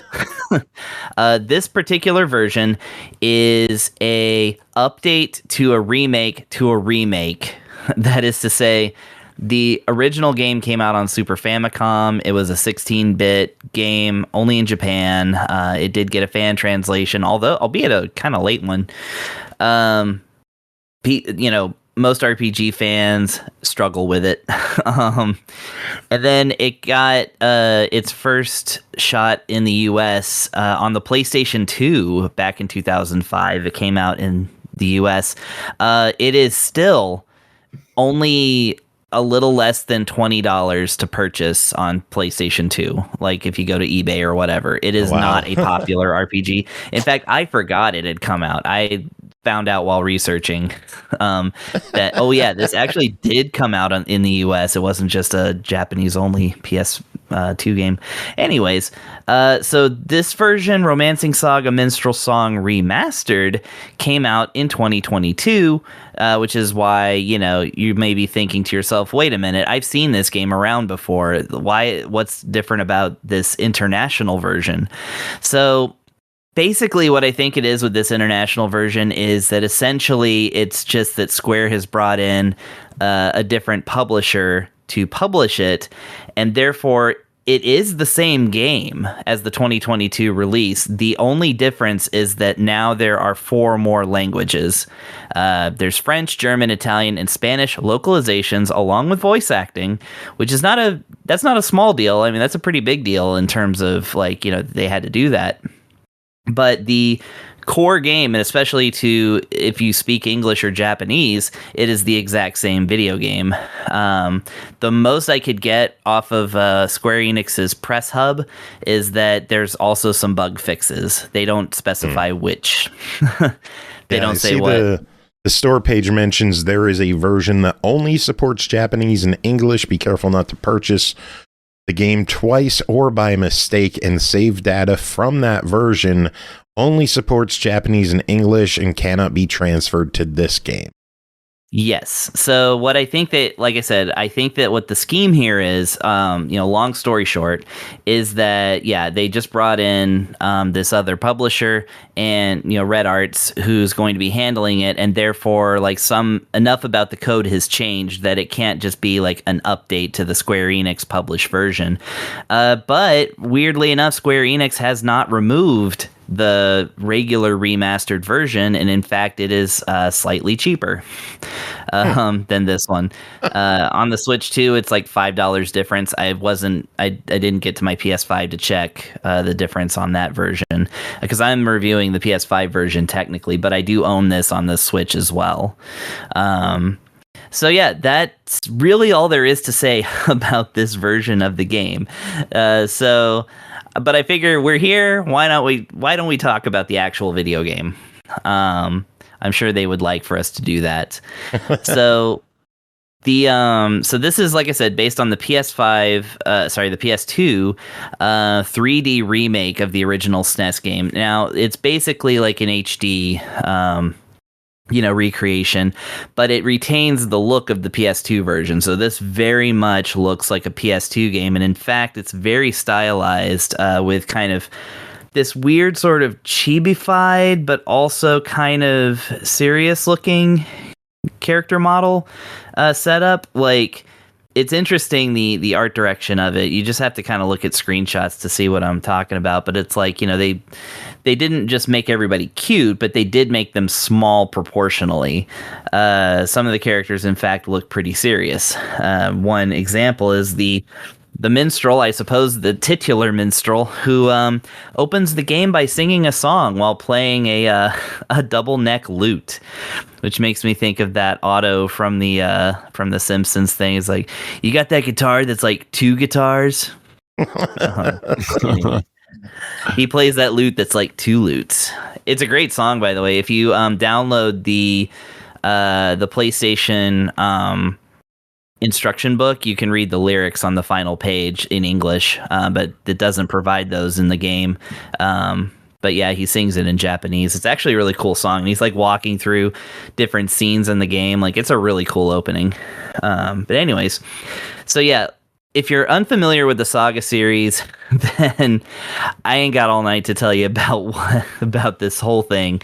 But the Romancing SaGa is basically an update to the Game Boy games that were released in the US called Final Fantasy Legend, which added in some very non-Final Fantasy type features to the games, and those are all kind of masterminded by the guy Akitoshi Kawazu, who worked on the early Final Fantasies and is the guy who came up with the weird-ass, well, it's not weird to me, but the weird-ass system in Final Fantasy II that everybody is very divisive over, where you don't gain experience points, instead you gain skills through battle, through, basically a more Western RPG style of, like, doing things.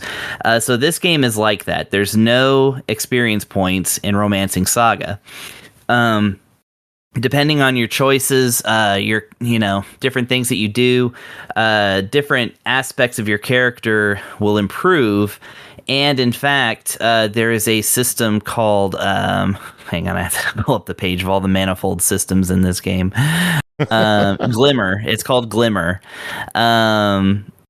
So if your character glimmers, that, if they have a specific weapon equipped, and they are proficient, they've gained some proficiency at it, they'll suddenly learn a move with this style of weapon, and that's called a glimmer. There's also combos.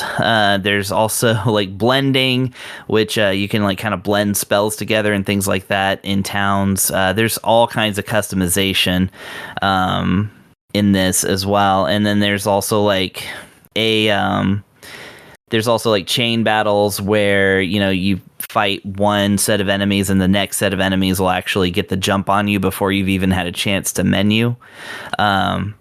These are all things that are not familiar to your normal Dragon Quest Final Fantasy crowd, but may make more sense if you're more into like wizardry and like Western developed RPGs and stuff. But yeah, like the way that the game progresses is really interesting because it actually progresses through battles. So the fights that you do in the game, and I'm talking like random battles, like any battle, will essentially move the timer of the game forward. Now, what the timer affects is the availability or unavailability of side quests, and that's the main thing in this game is side quests. Again, think of Skyrim. Like, there is a story there, but you're not really in it for the story. You're in it for all the different things you can do to waste time before you finally, if you ever complete the story. The way you make your character more powerful in this game is not through random battles. In fact, it's the opposite. The more, because as the event timer goes on, the enemies get stronger, whether you have or not. So you actually can kind of soft lock yourself into a huge difficulty spike through grinding. So don't grind in this game. It's like, people talk about Final Fantasy 2 and how you have to have your characters punch themselves in the face. You don't need to do that. In fact, don't do that. It ruins the game. So yeah, in this game, if you grind, you will probably ruin the game. And by ruin, of course, I just mean you will have not as good of a time as if you were to like basically do as few battles as possible and instead seek out the adventures and the side quests and things like that. Now, the side quests are, like I said, basically they tell the story. The more side quests you do, the more the world kind of fleshes out, the more characters you can get in your party. You can have a maximum of like 5 other characters in your party, but you gain them through exploration and things like that. And it could be anybody that is, that you can get. If you have too many people in your party, you have to ditch somebody forever. Which, by the way, if you want to unditch them, you can just go find them where you found them the first time. They'll probably be there again, and you can just get them again.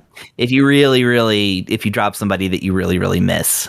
But yeah, there's like a pool of like other adventurers that you can find. And, there's, like I said, 8 full scenarios in this game, all of which, like I said, you have access to like characters and some characters. But for the most part, the character you pick is just going to be like your play style for your main character, as well as your starting area and your final story. Like once the world opens up, pretty much all the characters have the same thing. However, beating the game with all 8 characters is how you unlock a 9th scenario that features another character, as well as the true ending to the game. So this is a game that you are meant to eventually beat 8 times with 8 different characters, which again, to me, as a Skyrim addict and as somebody who has beaten the game many times with different builds, I'm like, oh yeah, this is great. And this is how a lot of SaGa games work. So this is like kind of where it started. However, like I said, this is the one that was first remade into 3D before the Romancing Saga 2 that happened last year. And that was rebuilt from the ground up. This one, like I said, is more of a flashier version of the PS2 game.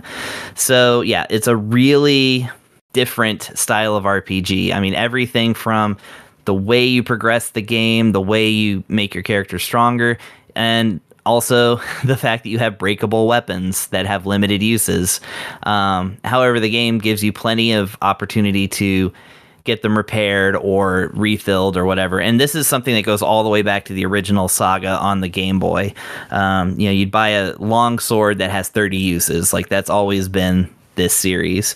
So it's something that if you are a SaGa fan, you'll absolutely recognize a lot of this. And if you aren't, well, this is actually a pretty good game to get started on with it. Although I will say Romancing Saga 2 and Saga Frontier, those games that have been remade on modern systems are a little bit more friendly to beginners, because this game really doesn't give you training wheels. It just it explains all the systems, but it doesn't really give you a good sense of the vibe. You kind of have to figure that out for yourself. So it's really inviting to, like I said, people who like an open adventure and really like to never play the same game twice, even though it's all the same content. And that's what this offers to you. It is a game with absolutely no rails. So whether you like being totally off the rails or not is going to depend on what your experience with this game ends up being. The only thing I can recommend is don't go in and try and do everything and get everything right the very first time. Just play the game and discover the things you discover, get through it however you want, but try not to grind too much, because again, you will make the game harder doing that. And just know that there is a new game plus, so if you want to go through it and do it perfectly again later, then you can totally do that. And this is not my personal recommendation, you can look up a guide. There's lots of guides to how to play through this game in a way that you can kind of do everything and see everything the first time. So that's the way a lot of people say, I didn't understand Romancing Saga until I played through with a guide. So that's a very familiar song to folks like me who are like actually into the series. Right. Well, this one is clocking in at $29.99. Again, the other version is available still for $24.99. Need the extra languages, this is available. Or if you're a completionist, this is available. $30. What is your verdict? I mean, yeah, it's really the extra $5 are for the extra languages if you want, and I suppose some bug fixes that apparently were not noteworthy enough to note. Yeah, I would say that. I think this one is actually getting a physical release, so that's one thing. I did have to import my physical release of the Minstrel Song Remastered from Japan, because that one did not come out in the US. I think this one's getting a US release, so that might be something to look into. But apart from that, yeah, you're paying the extra $5 for more languages. If you already own this game, don't buy it again. If you have never owned this game and want to try it, and you want the most complete version possible, then sure, go ahead and go for this one. It might be worth it for the bug fixes alone, really. Yeah, and this will be the one that'll be updated in the future too, if that ever happens. So, that it might be worth it to you. But like I said, what you're getting in this version is the exact same game that's been out for 3 years, but with a couple bug fixes and 4 more languages. So there you go. All right. Oh, it's a buy it though, either way. Sounds good. Moving on. Next up is Cloudheim, developed and published by Noodle Games. Released December 4th on Steam Early Access for $29.99. Ragnarok shattered the world, and the gods have chosen you to shape the next one. Cloudheim is a 1 to 4 player action adventure that blends crafting with chaotic physics-based combat. Awaken forgotten deities, drive back corruption, and upgrade your shop in the sky to bring harmony to a broken realm. Aki, you and Pernell covered this. Also, our friend Andy Sperry recorded some clips that we are going to try splicing in here. We're going to do something a little different this time. Ooh. Aki, how about you start us off? What's going on in Cloudheim? Okay, in this, you're playing as a character that you choose out of a lineup of them, and you go in, you're apparently awakened after the, apocalypse, and the world is restarting, so they're calling back those of you who survived. Basically, you're all Thor's children, more or less, is what this is really hinting at. This is all Norse stuff, it appears. And you're going back to go rebuild your society, more or less. So you first wake up, and you're immediately brought into combat as you have to fight your way back to this transport stone to get to a giant flying turtle. Where your society is going to be built on. Because reasons, I don't know. Apparently, I missed some stuff with all my old theology stuff, apparently. Well, maybe Andy could chime in. Andy, do you have anything to say on this? Well, Joe, you know me.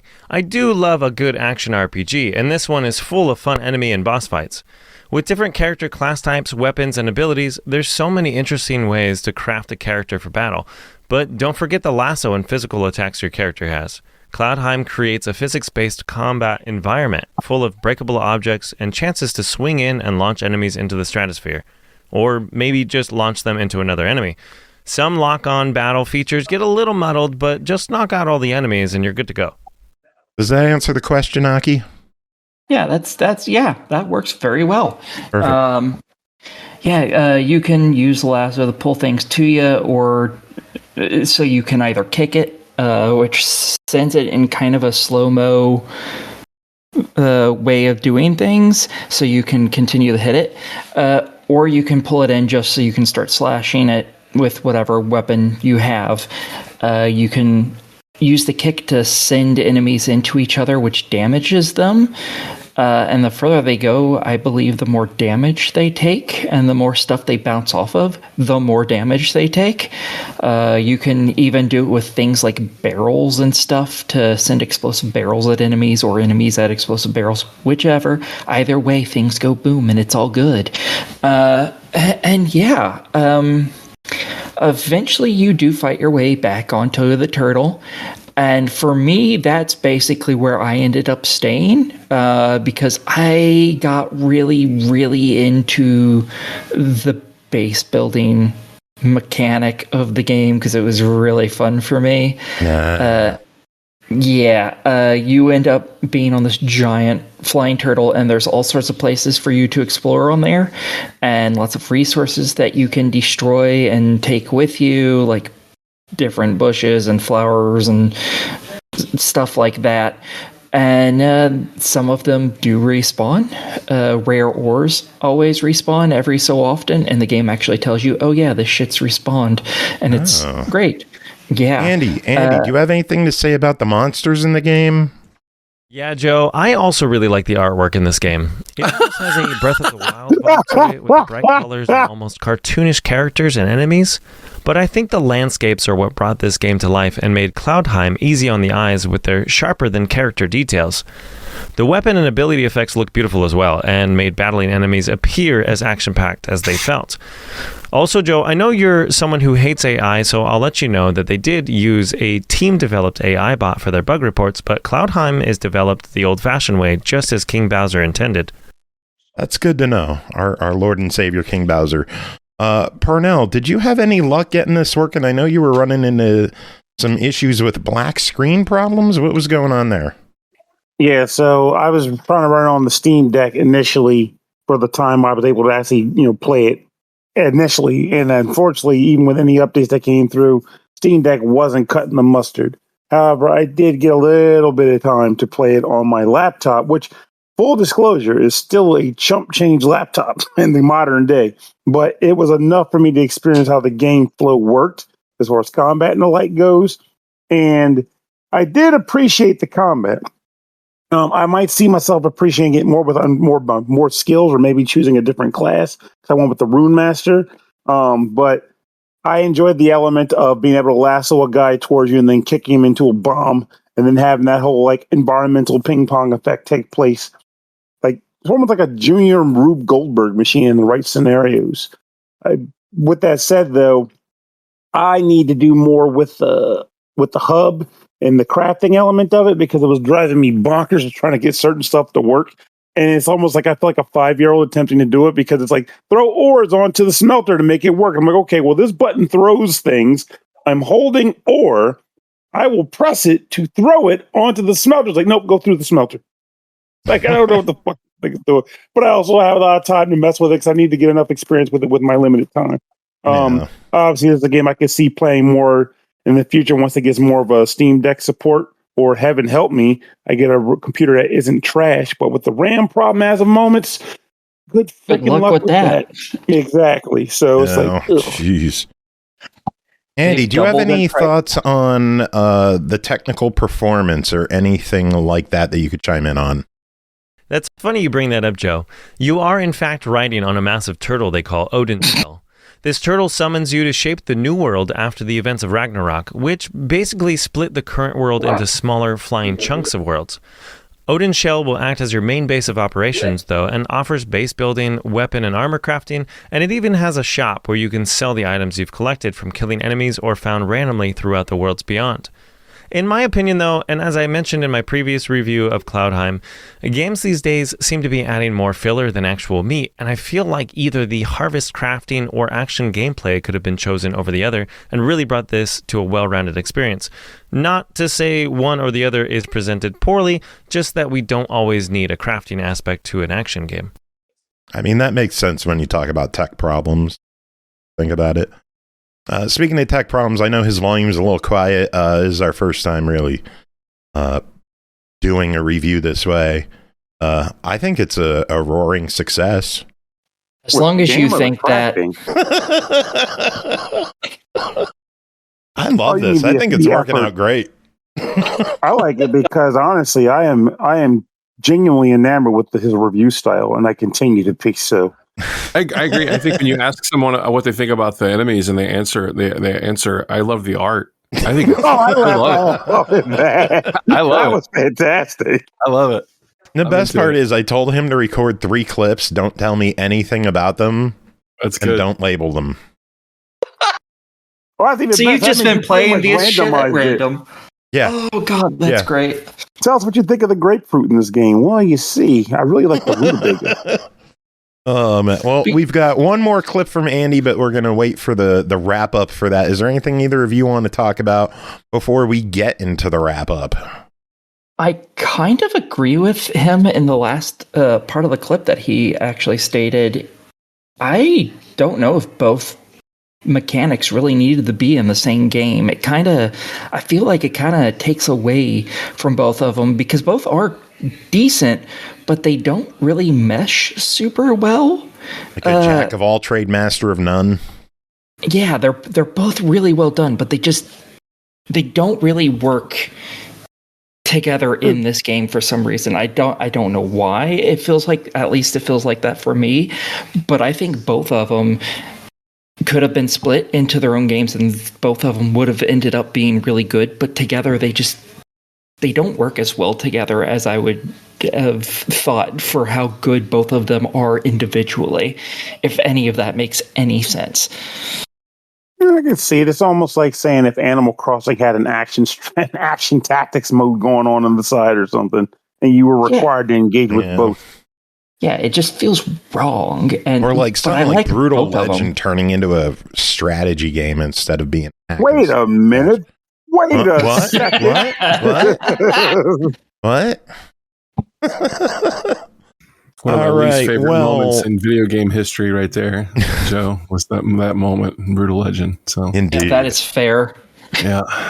All right. Well, let's get into the wrap up on this. It hit Steam Early Access December 4th. Andy, we will let you start off on your thoughts on Cloudheim.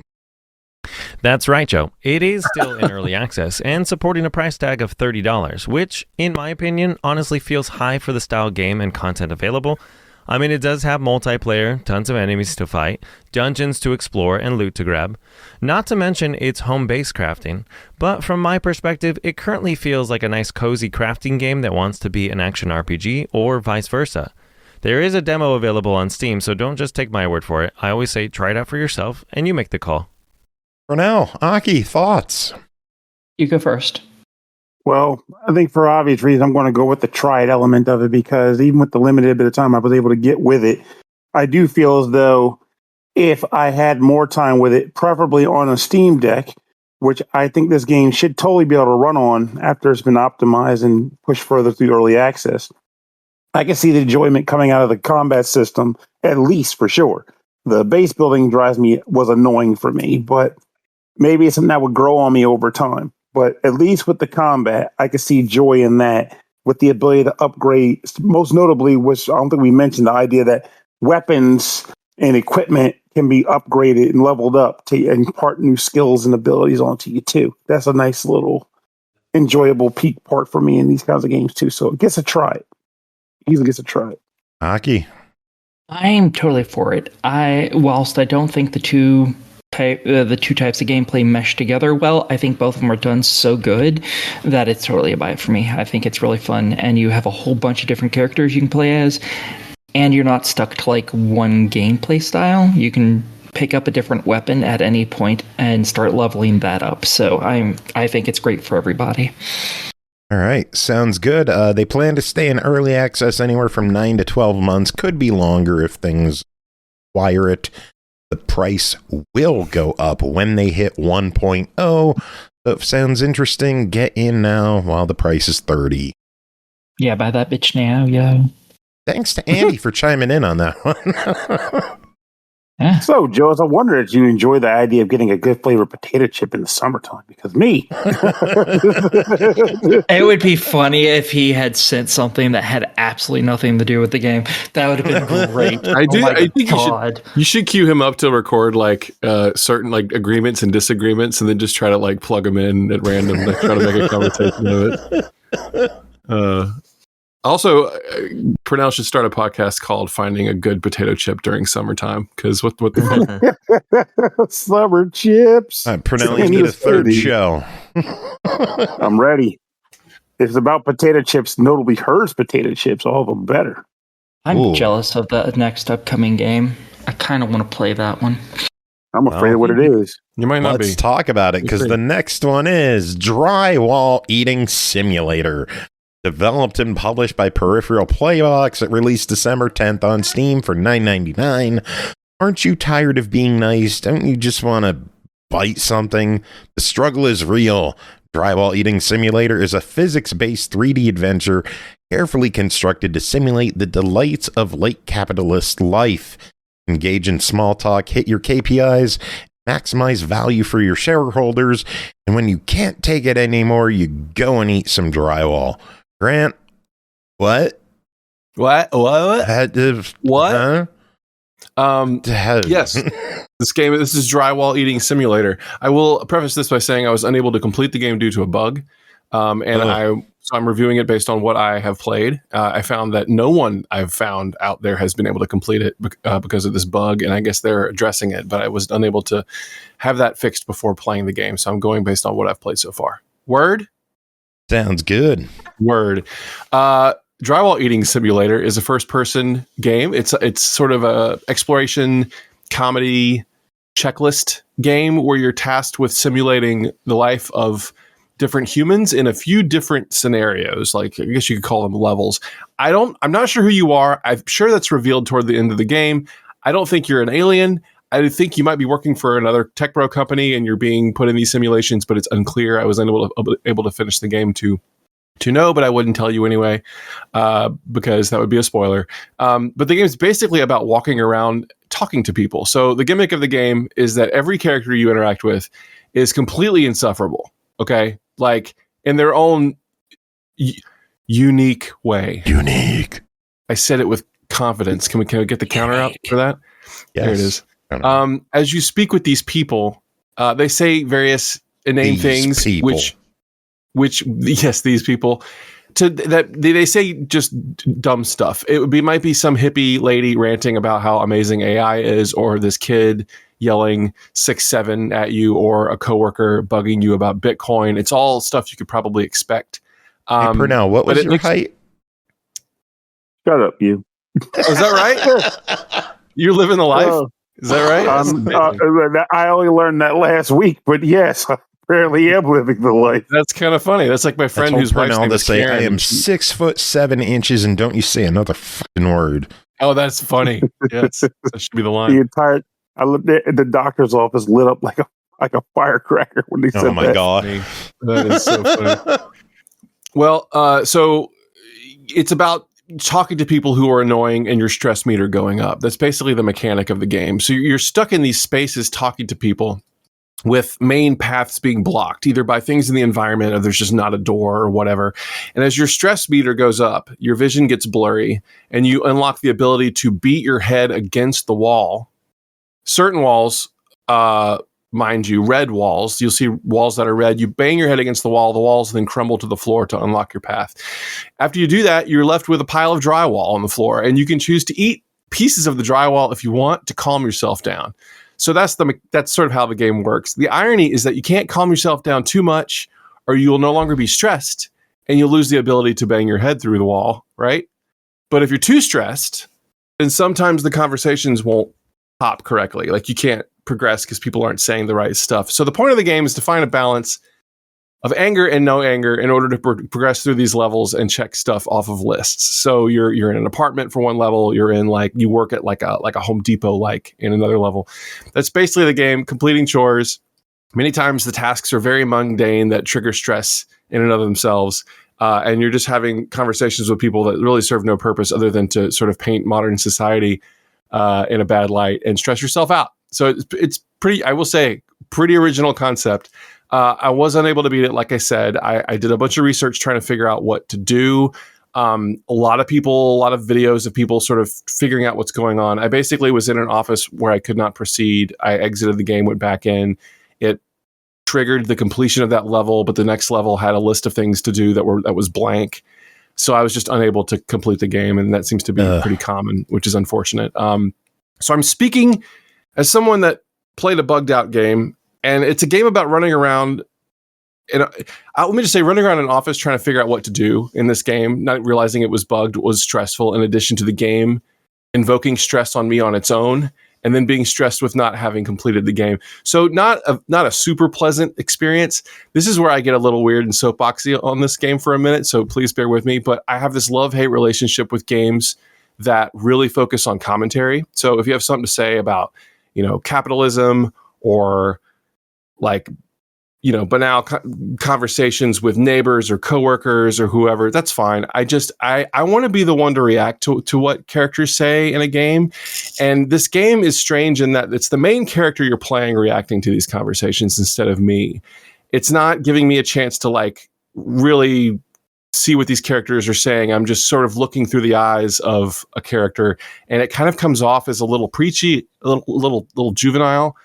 It reminds me of people of the Darias from back in college that would just sort of mope around and just say they hate people all the time, which I find to be kind of a boring attitude. I think the problem with this game is that you're role playing as one of those people, and you aren't really allowed to have an opinion on these characters and their traits. I don't know if that makes sense, but it is sort of a lens into the minds, I think, of the devs doing this. I know they're going for a certain vibe, but when the only mechanic in the game is getting mad at shallow people and then eating drywall, it makes the whole game sort of become a bit memey and a little shallow. So between that and the bugged gameplay experience, the whole thing came off as, it's like I felt like the game was actually one of these characters. I'm playing this thing, and it's just it didn't hit with me. I'm sorry I didn't get to finish it. And the game didn't leave me like mad or upset or anything. It was just I sort of left wondering what the point was. It wasn't really sort of acting on an artistic level or anything like that. So I don't really know how I feel about it. So there might be a meta running in here that I was unable to grasp too. But unfortunately, I was not the only one that couldn't find out. I hit a point where I couldn't go any further in the game. So well, it's fortunate you unlocked the ability to bang your head against the wall. That would probably help with that situation. That's true.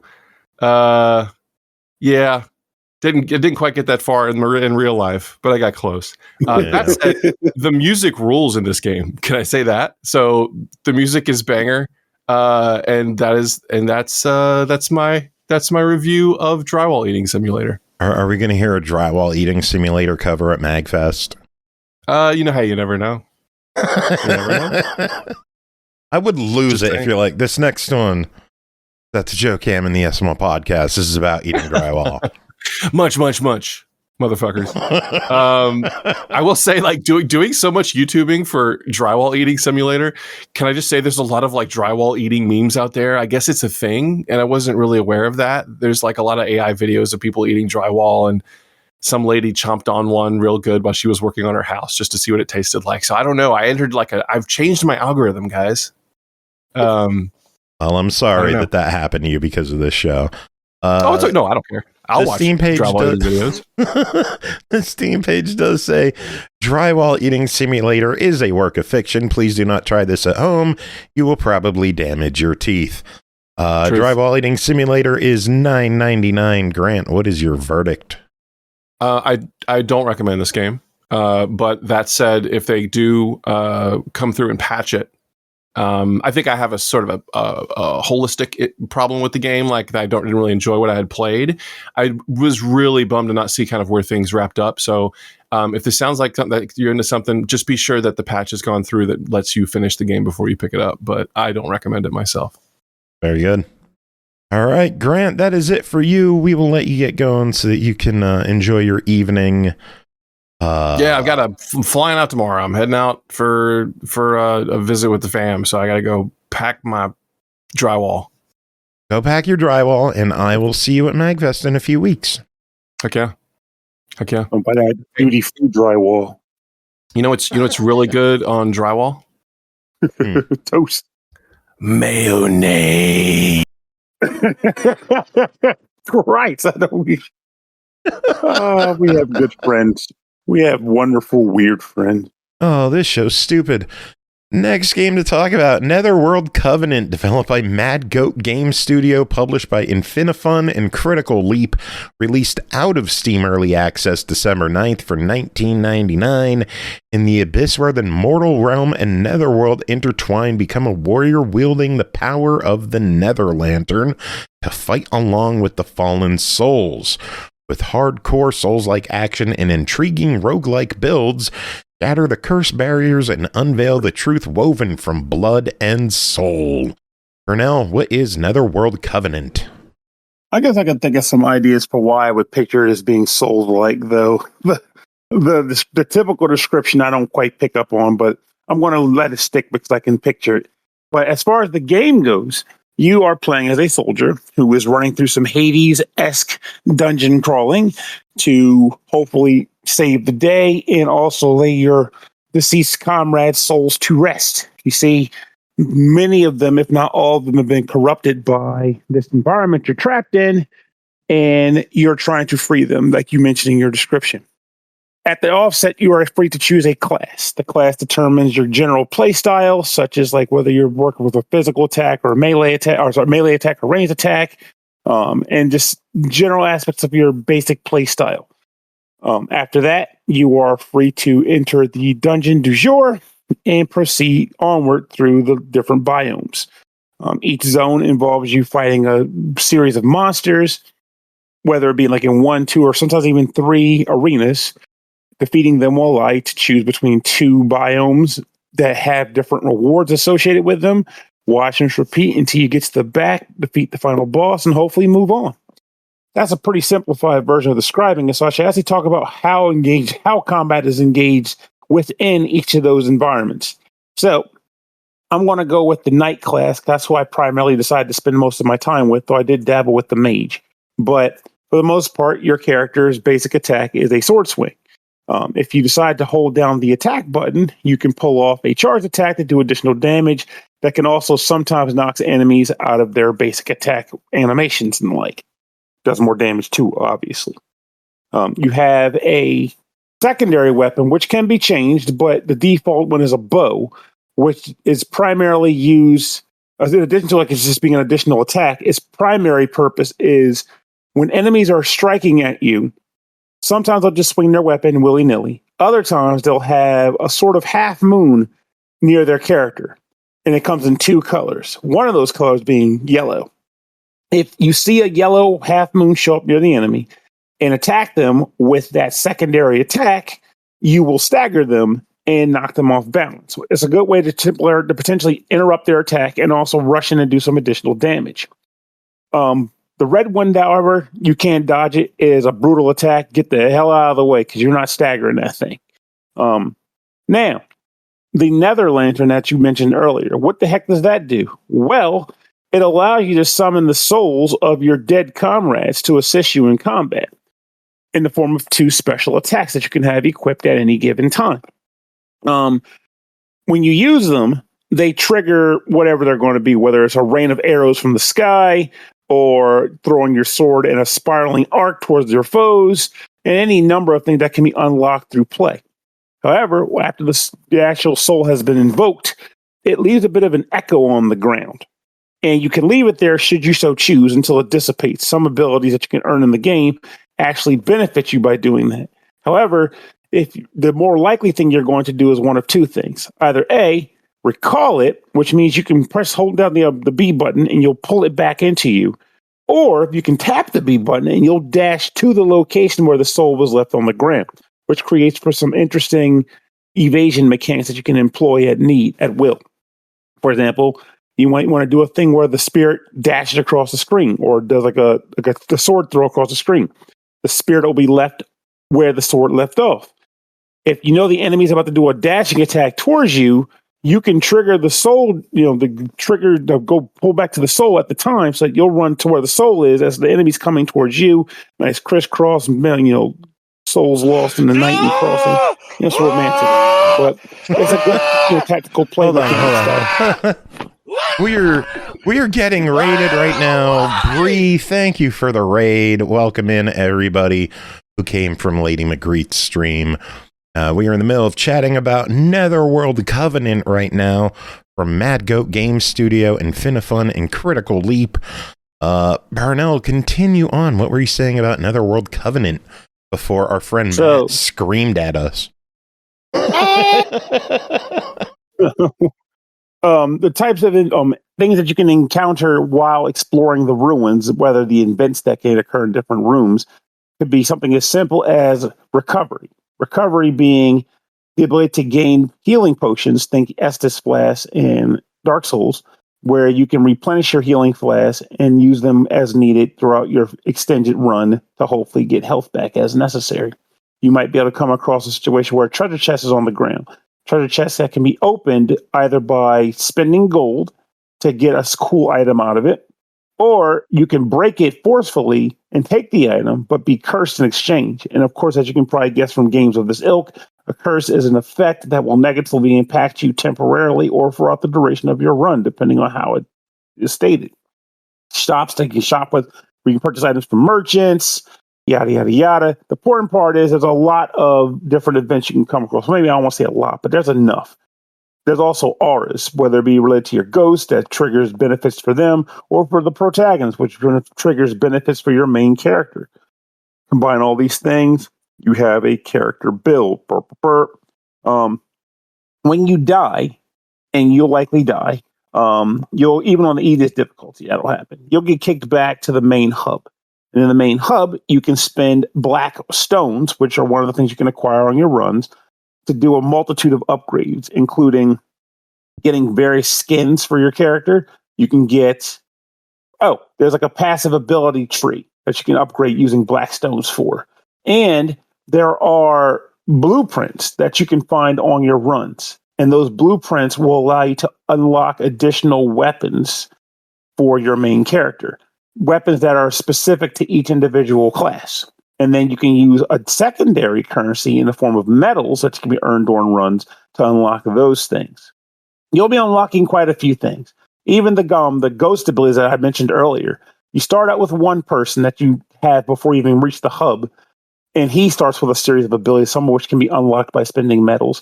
But as you're doing your runs, you'll occasionally come across other companions that you knew in life who you can free, and then they become a ghost with abilities you can also equip. And can be and more can be unlocked by usage of medals. So there's a lot of customization to take place in the hub and in the main space, in the main environment when you're exploring. And there's also additional classes that you can unlock. There are additional starting run booms you can unlock, and there are additional difficulties you can choose at the beginning of each run.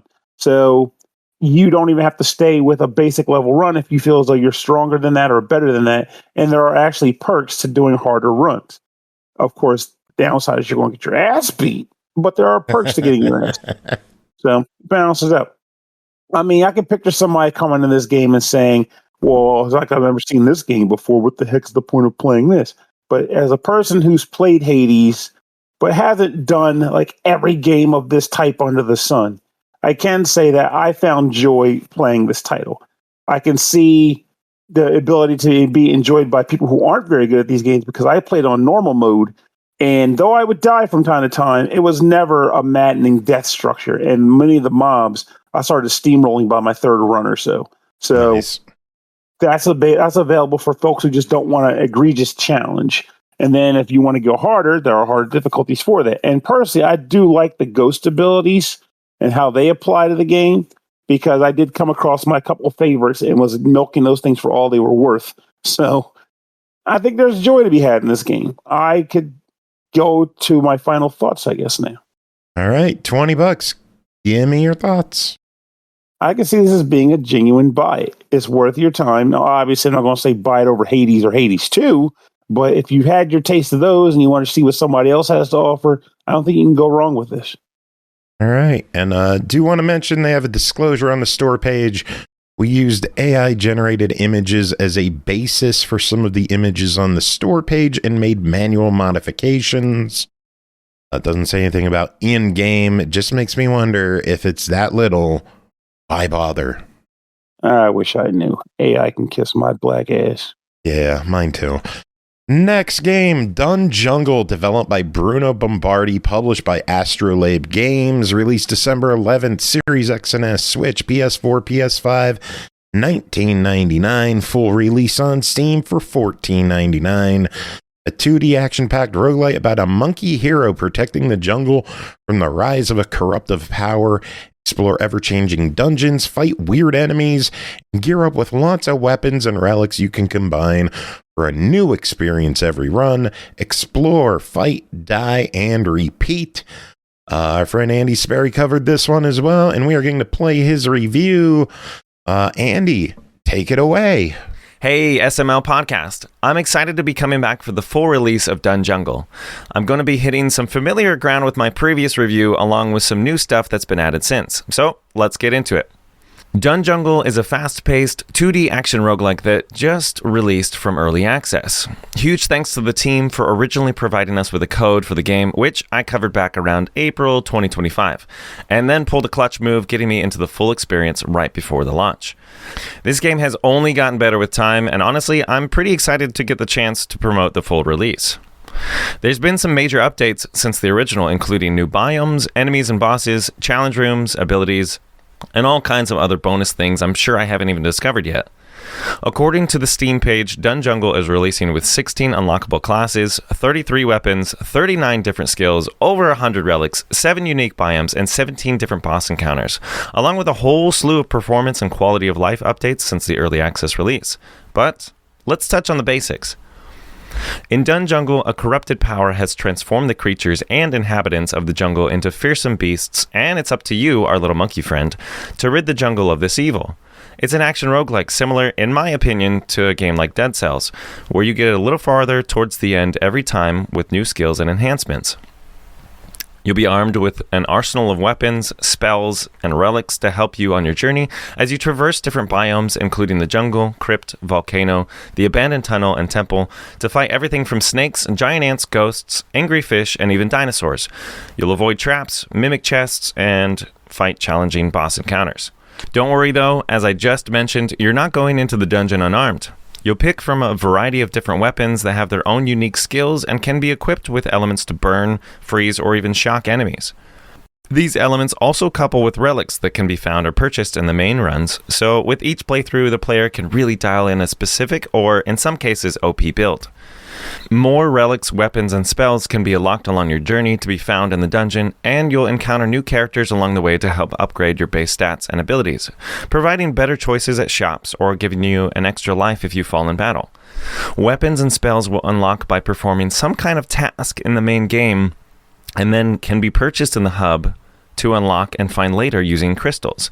There are even little baby monkeys you can free along your runs to help fight alongside you. And in the full release, you can upgrade the baby monkeys to fight harder for you after you've found them in the wild.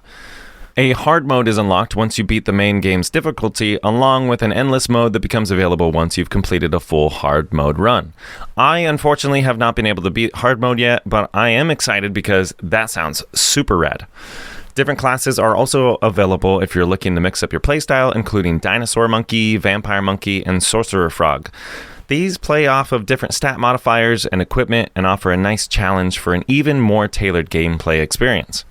Basic gameplay of DunJungle hits on that fight, die, get better, repeat style that hits on all the right dopamine spots for me. Your character is equipped with a main weapon like a sword, knife, whip, or claws, along with 3 spells. You'll run through procedurally generated rooms full of enemies and traps and collect new abilities, gold, and other currency, as well as stat upgrades. After each room, your character is given a choice between 2 rooms. An icon over the door indicates a health revival rooms, enemy challenge rooms, trapped monkeys, the shop, ability rooms, and of course, the boss room, which can be accessed early for faster run-throughs. You'll complete a set of random rooms throughout the biome, fight a boss, and hopefully succeed to move on to the next, even more challenging biome, where you'll do it all over again until you find the jungle corruption at its core.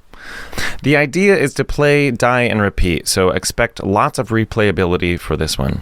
I honestly had a blast with it in its early access, and I'm having even more fun with the full release.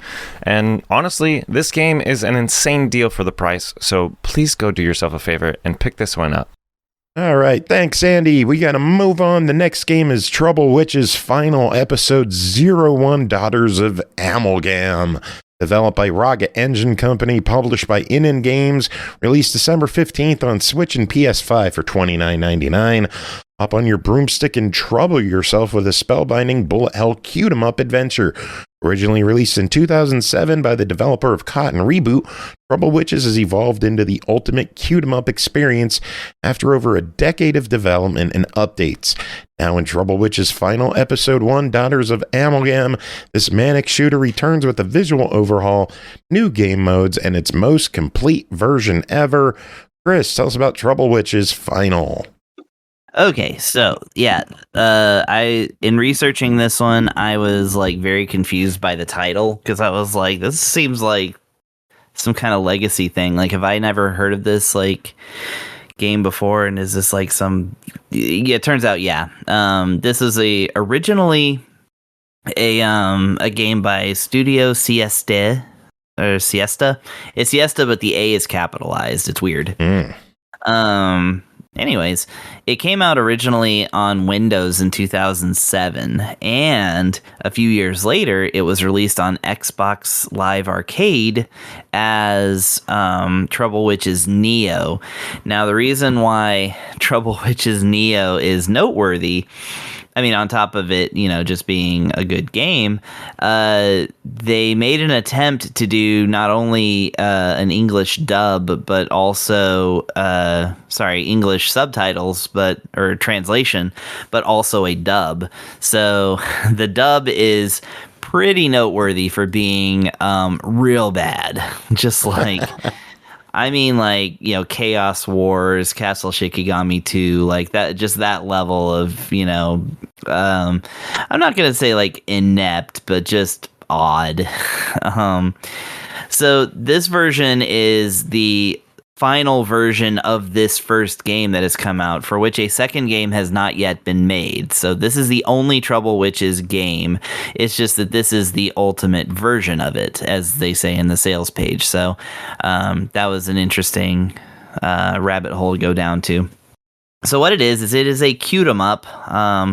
Folks will know, you know, the idea of a cute 'em up is being like a shmup, but cuter. Like, it's got, you know, these cute witchy characters, you know, enemies are cuter, bosses are cuter, and this game is definitely cute. It's also, you know, it's got the fan service for people who like that. You know, you've got, that's an element of these types of shooters as well. So the original 2007 Windows release had 3 playable characters with a 4th unlockable character.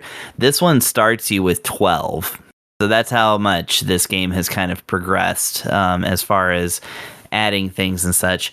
Basically, one of the things it says is that it contains all the DLC that's ever been released for this game in its various versions, except one, which is a paid DLC that you can purchase, where you get to play as Cotton from the Cotton series.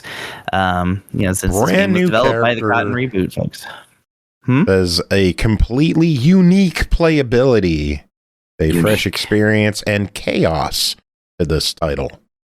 Yeah, I don't know what they mean by that, but so basically, what I do like about this, since it has 12 playable characters, it's like, and you have a timer to pick them. Like, I don't like that, but it's a full minute, so like, why even have a timer? I don't know. But yeah, if you basically go through the character select screen, it gives you like their stats, you know, it gives you their names, the portrait, of course, and it shows you an illustration of what their shots look like. Every character has a familiar. So, you know, everything from a stuffed rabbit to a bird debt collector, which is, yeah, Lewis and Taurus is the pair of characters there. And yeah, it's a girl who's in debt, who's a little bit of a trickster, and then this crow that's pursuing her. It's a crow with a fedora who is trying to collect money from her. By the way, they have one of the most hilarious exchanges with one of the bosses in the game, so I absolutely recommend playing through as them. But the cool thing about this that I like is that not only do you get the you know, the ratings for their speed, shot, magic circle, MP recovery, which we'll talk about, but you also get like I said, an illustration of their shots and a rating as to what kind of player they're for. So you have beginners characters, you have intermediate characters, and you have advanced characters. So that kind of like gives you an idea of like, well, what kind of shmup fan am I, you know, or what level of experience do I have, and you know, that'll kind of give you a little bit of a idea as to how well you'll kind of vibe with this particular character. Or, of course, you can just pick the one that looks the best to you, and because it all works the same. You shoot, you go through side-scrolling stages and shoot bosses. So basically, what this game adds, shmups are never like exactly just scrolling through and shooting. There's always some kind of gimmick, and in fact, this game has a few of them, but actually, it's not overwhelming with them, which is very nice. So you have your regular shot, of course, and then on top of that, you have basically a couple of different sort of power-ups that are powered by MP. One of them is that you can... So your familiar serves as like an option ship in Gradius. It shoots and follows you around. It is invincible. You are not. But it will shoot in some way that complements your shooting style. And again, this is shown in the illustrations as to what they can do. However, what they can also do is you basically gain MP as you idle, basically, as you're shooting and not using MP actively. You'll regain it really quickly. And in fact, you can increase the amount of it that there is through the gameplay. There's a shop that appears every now and then where you can go and purchase upgrades, including cards and even not permanent, but permanent for that playthrough MP enhancement, which we'll talk about the cards in a second. But basically, your character can switch between being a secondary shot for you, or if you press the Y button, they'll enter into a magic circle mode, which will slow down or completely eliminate enemy bullets and kind of form a shield for you. And has some other effects as well, again, depending on the character, but it seems. But yeah, basically you can switch between it being your shield and your sword, as far as that kind of goes. So that's pretty cool. And then there are cards that you can collect in the game. You get these... You start off with a couple of them, and you can also buy them from stores. Your limit is 3. And these are like bombs in the game, right? So they each have different... things that they can do, from screen clearing meteorites to shooting really powerful bubbles in front of you that kind of billow out, and there's all kinds of effects that they have, and they have different prices in the shop, and the prices are based on how much gold you have, which you get gold from defeating enemies. Basically, gold drops out of them as they explode, but if you let go of the shooting button, then the gold will then magnetize towards you. So there's kind of a rhythm to shooting and not shooting if you want to collect a lot of gold and therefore get a lot of items and therefore have a much better shot at beating this game. The difficulty starts off very, very low. If you put it on what's called relaxed mode, I would say it's one of the easiest shmups in this kind of genre. Great for beginners. And then, of course, it can get up into that kind of bullet hell territory that, you and I crave. But yeah, the last thing basically is that it has 1,000 game modes. It has the arcade mode and the story mode. Basically, if you want your characters to talk to each other, which you do, because a lot of this game is very hilarious, story mode is for you. It have an intro, it'll have a of course, an ending, and every time there's a boss, your characters will have sometimes a drawn out conversation with them, and it goes off the walls or off the rails pretty easily and very funny. Arcade mode just takes that out, and which is a bummer, but that's for if you just want the gameplay, and that's it. The other cool thing about story mode, by the way, is that if you back out of story mode, you can save your progress. It'll start you over in the stage that you were in, but you don't have to start the entire game over, so that's really nice. But you can only have one. It's only got room for one story mode save. Then there's Valpurgis Night, which is a special expert mode. I didn't really check it out, but it's there. Then you have score attacks, boss attacks. You have endless mode, which I guess just lets you keep shooting, basically. Forever. Yeah, it gives you the ability to choose stages that you have beaten, and then you basically just play laps. And it just lets you, I guess, play forever. So I didn't check that out as much, but that is pretty cool. Like for if you just want to like just kind of chill out and vibe with this thing. I really like shooters that, you know, just kind of let you keep going without even thinking about it. So that's kind of nice too. Then it has the Trouble Witches AC, which is the Japanese arcade version. Again, I did not check that out, but that's available in there. It has a tutorial, practice mode, of course, online rankings. I believe they're online. Oh, you can actually select online or offline, actually. I just now looked at that. But yeah, and then you have like your options where you can actually set, you know, like your life. If you choose anything but the default, then you don't get the rankings. So you have to make sure that you keep that on default if you want to be ranked. You can also toggle the player hit display, which is to show the tiny dot in the center that's your actual hitbox, because this is, of course, a proper Danmaku in the sense that you actually have a very tiny hitbox and a lot of ducking and weaving, even though your character sprites are huge. You can also show the boss weakness display. So, you know, if you want to learn like about the bosses, you can have that set there. You can also set it to where it automatically uses a magic card or a magic circle if you're in danger. And then,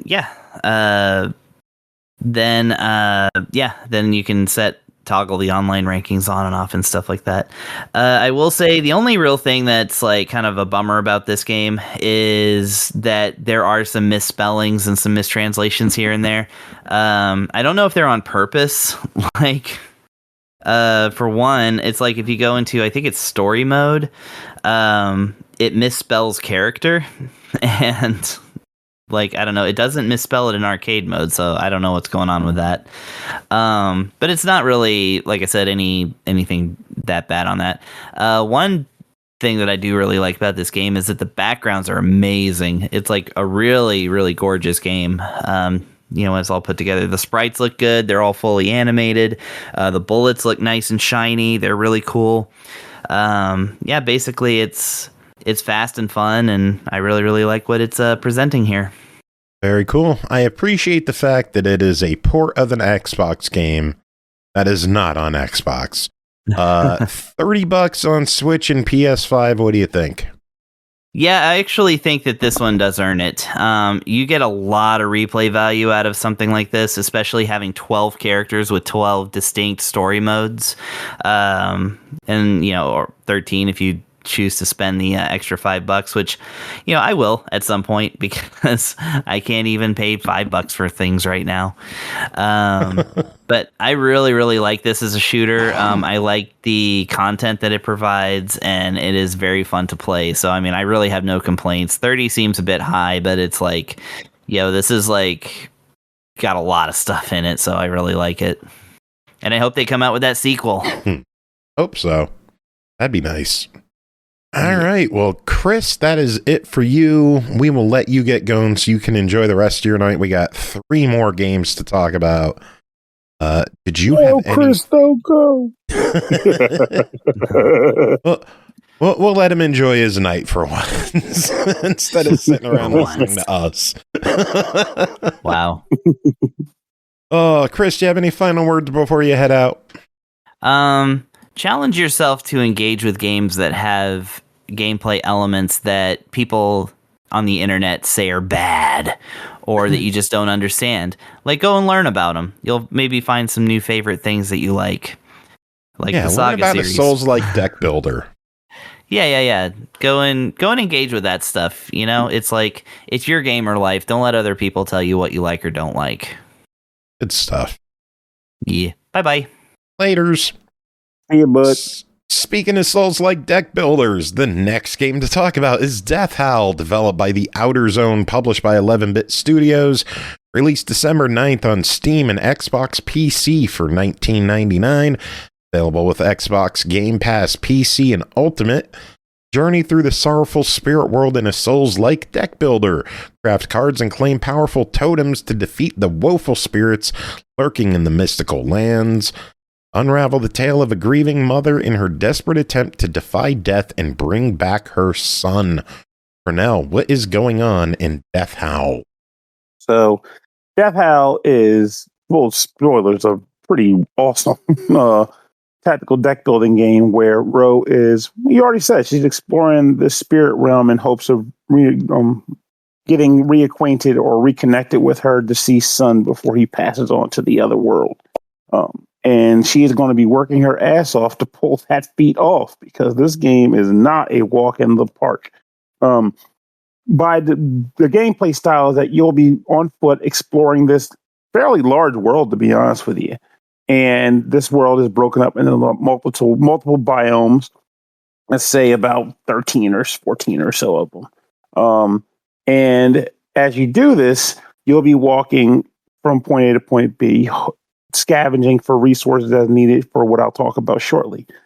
But as you're going about this mission, you will come across scenarios where there are animals or spirits or creatures that do not want you to succeed at your mission. And it's here where the meat and potatoes of the game takes place, a tactical card battling system. So as you're walking, you might see either the monsters on the field or you might see the highlights of a red grid indicating that if you step into this, you're about to start a battle with some monsters. Once you've stepped into it, you choose your starting position on the outer layout of the map where you step in, and the game begins. You have 5 action points and a sequence of cards that are dealt out to you. Sometimes 5, but given how certain things play out, you might end up with more cards.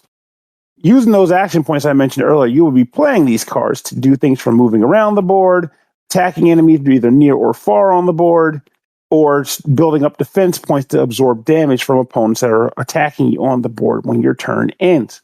Now, obviously, these things get a lot more complicated once you start getting to some more interesting elements, such as sacrificing elements and buffing or trigger X when Y happens. You know the deal when it comes to a deck builder. But you'll go through your motions, end your turn, and then the enemies will get to go. One thing worth noting about what I meant by this game being tough, though, is that lots of times you'll play games and they'll kind of ease you into, like, look at these little easy pig monsters, whatever, just beat them up. And you'll get hard later. No, they hit you from the start. I almost died in the first battle, and I continue to almost die in subsequent battles. But you know what? I get better, and that's fine by me. This is the kind of thing I like. But long story short, again, you will be working for your wins every step of the way in this game. If you do manage to win a battle, you will get the death howls of every enemy you kill. Death howls are essentially this game's equivalent of experience points. If you get to a save point, they will go into a chalice that, when filled up with the requisite number of death howls, you'll acquire a teardrop. Teardrops are a way to upgrade your character across a tree that is existent in the main menu. Now, you can also use items that enemies drop or items that you scavenge on your adventures to purchase new cards that can be added to your deck. These cards are broken up by region, and the ingredients and such that you need to unlock those things are likely broken up also by the animals or items you will find in particular regions. In addition to that, the game incentivizes you to use specific types of cards in specific areas, so you will be getting your handiwork in when it comes to reconfiguring and creating new decks, of which the game gives you 15 deck slots of which you can craft and have fun with. Now, I know not to say that you can't use whatever card you want in any region you want, but it, again, disincentivizes you from just using whatever deck of cards wherever, because there is a action penalty for using cards in the wrong regions. Now, how is it like Dark Souls in that sense? Well, aside from the fact that I just mentioned that it's going to kick the crap out of you, there's also the fact that every time you save the game, all the monsters respawn. So that animal, that monster that gave you a lot of problems when you barely skirmished out in one piece, well, you go huddle back in or hobble back and heal yourself with a save point. Too bad those monsters respawn and you have another 2 battles between you and the thing you're actually trying to get to. So get good, essentially. In addition to that, if you die in combat, your death howls will be left on that battlefield. And the only way to get them back is to go into that battle and retrieve them during the battle. You have to do it within a certain number of turns.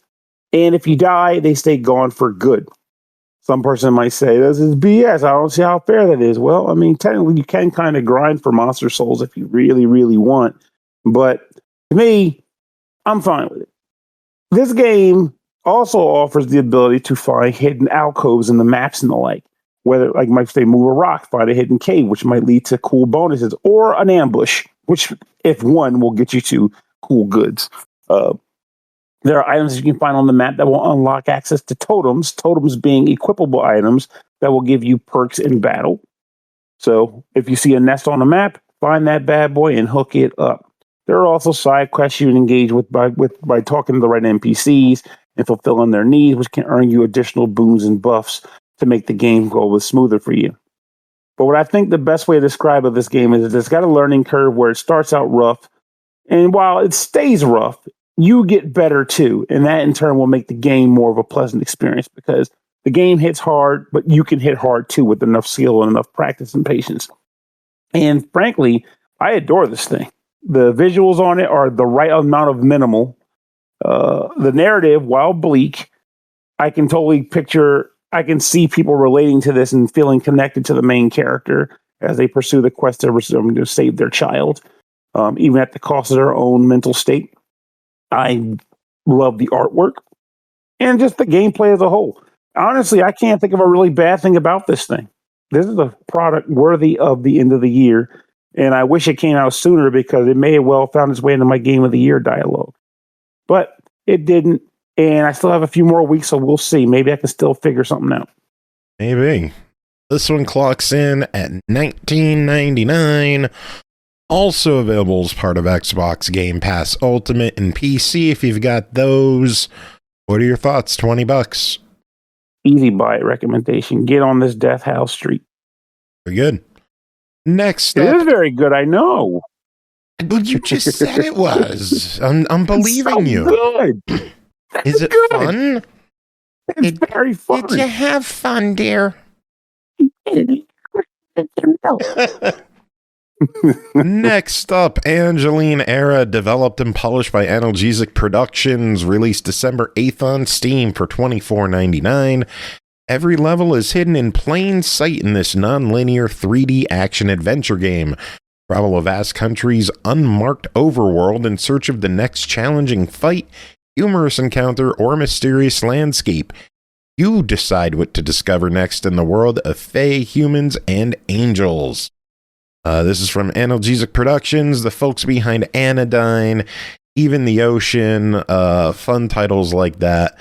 It's pretty cool. We have been chatting with Analgesic Productions since 2018, following them through their releases. This is the newest one to come out. How is Angeline Era? Both of you played this one. Aki, start us off. What are your thoughts on this one? Okay. I think it's really hard, but I chose to play it on the hard mode because I didn't realize that's what it was, and I'm stupid. GG. Wait, how? Really? How? Because it has a one life mode, or no, a level 1 mode, and it leaves you at level 1. You can't use items, you can't increase your hit points, you can't use most artifacts. Oh, God. I'm sorry. Why didn't you just start over without that? Well, there's an achievement for it, so... And I didn't realize that's what it was. I thought I was just having trouble because I sucked at the game.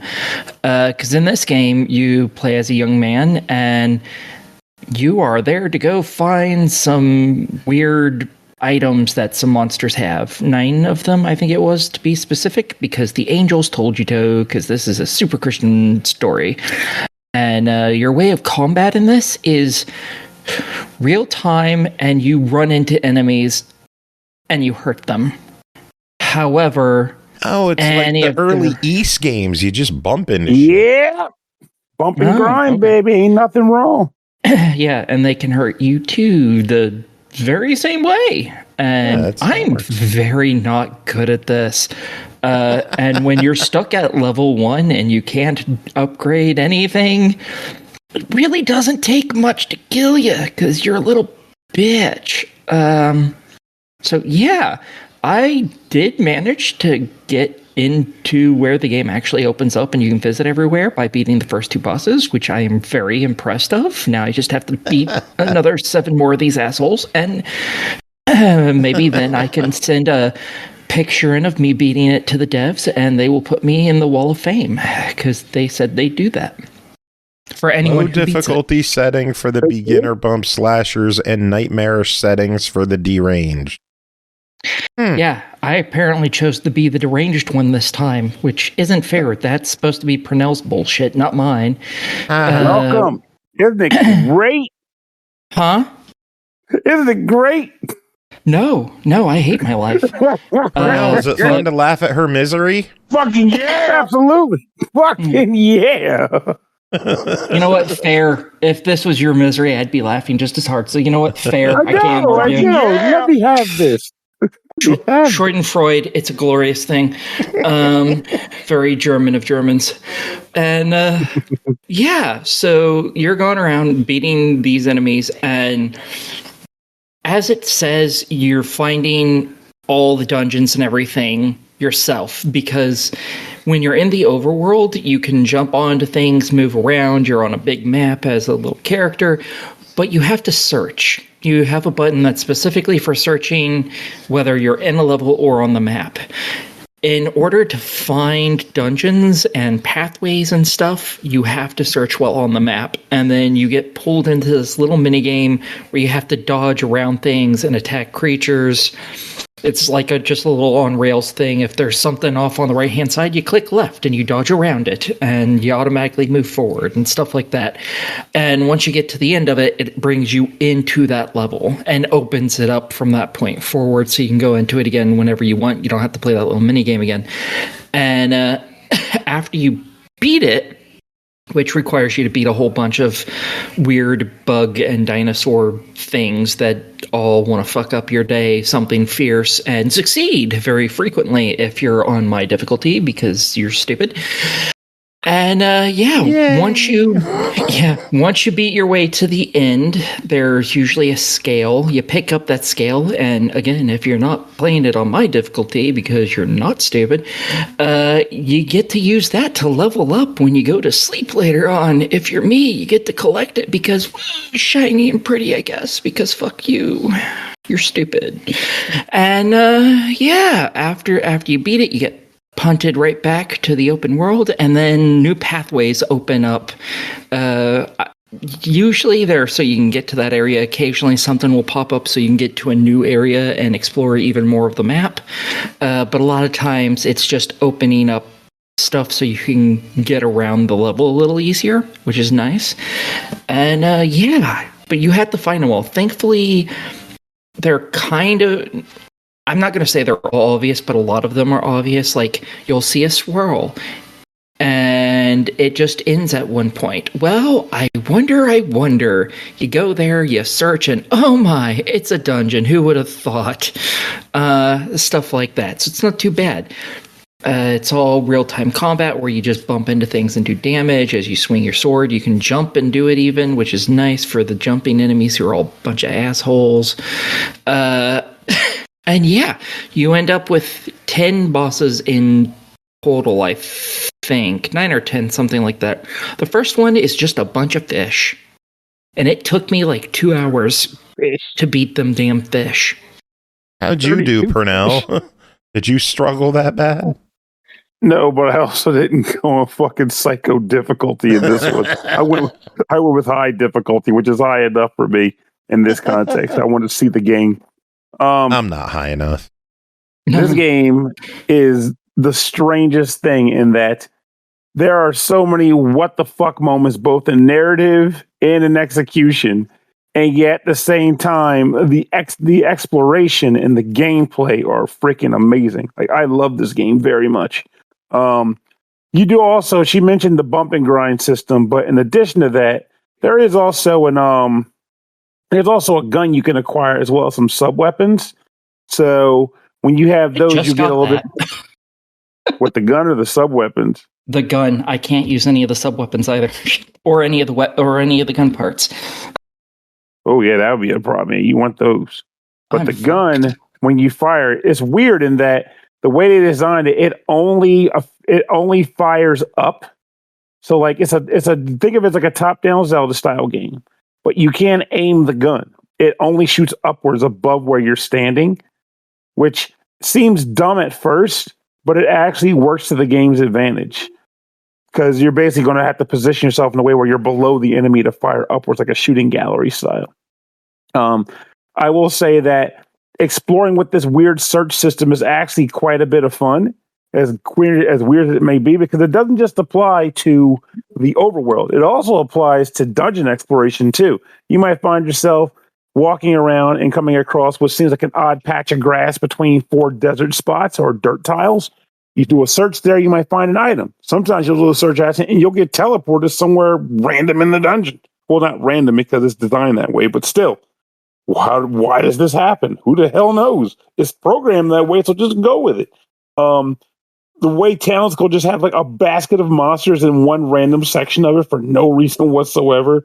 Or you'll go into a chimney and an exploding chest will just kill you for no reason whatsoever. Like, the amount of weird shit that happens in this game, it's a lot of it.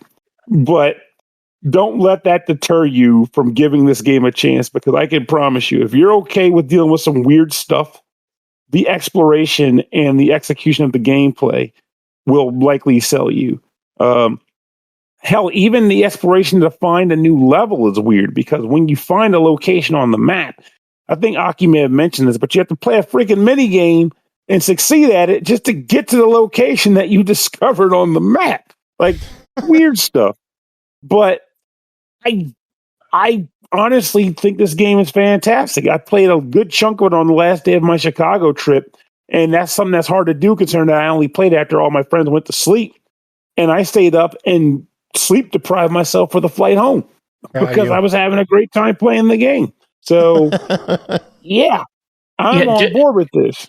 Just make sure your first playthrough isn't on the hardest difficulty, because you can't get anything. See, the other thing that's funny about you choosing the hardest difficulty. No, but here's the funniest part. The game even tells you, like, for the first, 3 or so difficulties, like, you can change the difficulty at any time. But at a certain point, it's like, if you pick this, you're stuck. Like, they tell you very well, you're fucked here. Don't come if you're not ready. And I saw that can't change difficulty and said, nope. That's pretty much what she said. That's what she said. I knew there was an achievement for beating at the game at level 1 in the level 1 mode, but it didn't tell me what that mode was. So I was like, I'll just play it on this difficulty because there's an achievement for beating it on this difficulty. So I'll just do that. Sometimes it matters. I expected the level 1 thing to be something that I unlocked or something. No, it's the same mode. I can't buy items at all. Aki's all over here like, aside from my own actions, what did I do to deserve this? Exactly. I didn't deserve that. My own actions were not a problem in this. Just because I clicked the hardest difficulty without knowing exactly what it was. You would think the multiple failings at 32 fish would have made you just reset the game. Shit, I didn't even fail at 32 fish. I kept failing at 8 and 16. And a whole bunch at one fish, 2 fish, red fish, 32 fish. Yeah. Basically, it starts off with 1 fish, and it just keeps multiplying it by 2 this every ain't $32. It's $24.99. What do you two think of Angeline era? You go first. I mean, even with the potential concern that some might have for the narrative with this, like some Christian overtones and the like, I'm not going to give a grief for that because we play games involving demon possession and random shit all the time. They could have this one. And the gameplay itself is freaking solid, so I'm going to give it a buy. I'm generally pretty for it. Just don't start on my difficulty, because that's really fucking stupid. Otherwise, it's a pretty enjoyable little game. Very good. One last game to talk about tonight. Ways of Alchemy, developed by Rocket Brush Games, published by Rocket Brush Games and Gamer Sky Games. Released August 22nd on Steam for $17.99. Ways of Alchemy is a medieval card game and alchemist simulator. Turn a handful of weeds into deadly poison, build an alchemical empire. Mekaleka high like a hiney ho. supercalifragilisticexpialidocious, and outwit the Inquisition. The path from humble novice to powerful master alchemist is filled with dangers and opportunities. Start with nothing but a humble shack and basic knowledge of alchemy, but every potion can change everything. Bring wealth or draw the wrath of authorities. In a world where alchemy balances between science and Inquisition persecution, every choice determines your fate. Pernell, what is Ways of Alchemy? So, the best way I can describe this off the initial cuff is to say, have you played Cultist Simulator? If the answer is yes, you know what this is. It's just a different game that uses that concept of gameplay. And you already know what you're going to do with that buy button. If you've never played Cultist Simulator, I have no idea what the hell I'm talking about. Well, this is an interesting gameplay mechanic where it's a narrative that is told completely through cards on the table. The way that would work would be you might have cards that represent locations, or cards that represent objects, or cards that represent characters. And all these cards can be mixed and matched in various ways to produce results. What the hell do I mean by that? Well, let's go at the very top, highest level of this idea. You have a timer, you have a clock, a day, night cycle, and then number of days, and a clock that runs for those days and day-night cycles. You can pause the game at any time, and you're going to do that a lot. Otherwise, the time is going to be moving on its own. Your main character is an alchemist. By default, he will have a counter ticking down on him at all times unless you pause it. And that represents either his hunger meter or his exhaustion meter. You have to tend to those things, or else he might get sick or die, or any number of things based on those conditions. The game will start off by giving you 3 cards. Actually, more like 2 cards. 3 cards. Your character card, the Alchemist, a book on basic alchemy, and the cluttered shack you inherited from your mother. You will drag the character card over from the Alchemist over to the shack, and then you'll trigger an event where a clock will tick down. And when that event clock ticks down and is expired, you'll see the results of what you did, what you discovered while exploring the shack. You can do this a couple more times, and each time you'll acquire new things, and the game will kind of walk you through a slight tutorial, and I mean slight tutorial, on the way of the game's mechanics. At this point, you're kind of free to engage the story at your leisure by playing these cards. You might gain access to, a pot. The pot would be your alchemy pot, and you'll get a few recipes related to alchemy. You'll get a plot of land. These are elements to get your game started. You can take your alchemist, drag him onto the plot of land, do a little bit of work with it, turn it into a plot of gardening, plot garden. And then, by doing more exploration in the shed, you might find some seeds that can be planted on this garden shed, all of which will trigger new time tickers to activate results, like growing turnips, which can be ingredients to mix potions by taking a potion recipe, dragging it onto the pot card, and then dragging the actual ingredients to the recipe onto the card with the alchemist as the producer. Ticky, ticky, ticky, ticky, ticky, boom, you're done. It sounds strange because it is strange if you've never played a game like this. I had this experience when I reviewed Cultist Simulator for this show a little ways back.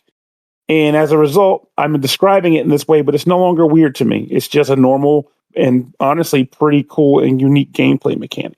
Unique. Throughout the game, you'll end up with they more use that cards. 5 times on the store page. Honestly, it's appropriate. It's appropriate.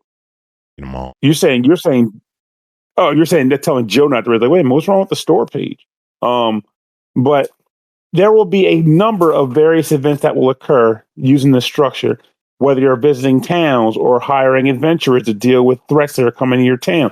The Inquisition might come to your shed asking you to basically investigate and make sure you're not committing any crimes. What kinds of crimes? Well, you'll discover those as you start getting animal corpses dropped in front of your house as gifts to you.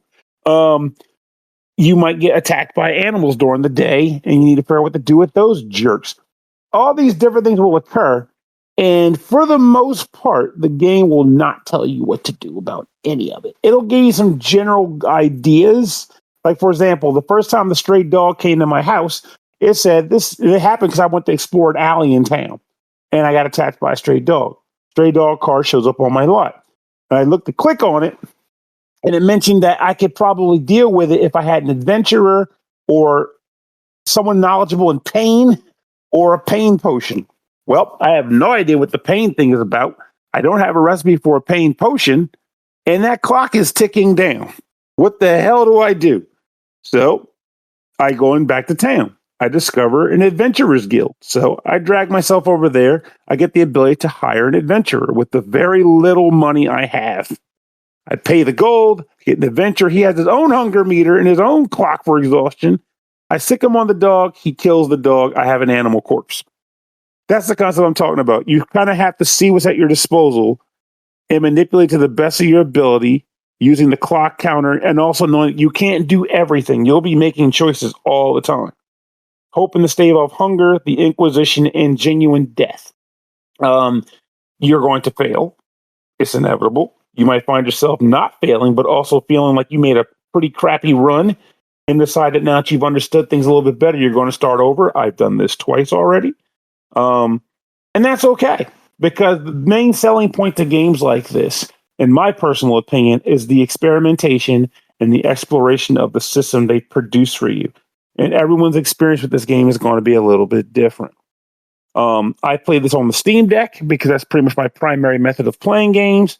However, I feel like depending on who you are, this may either be a fantastic way to experience this game or an absolutely maddening way to experience this game, because you are technically still dragging and dropping cards onto things.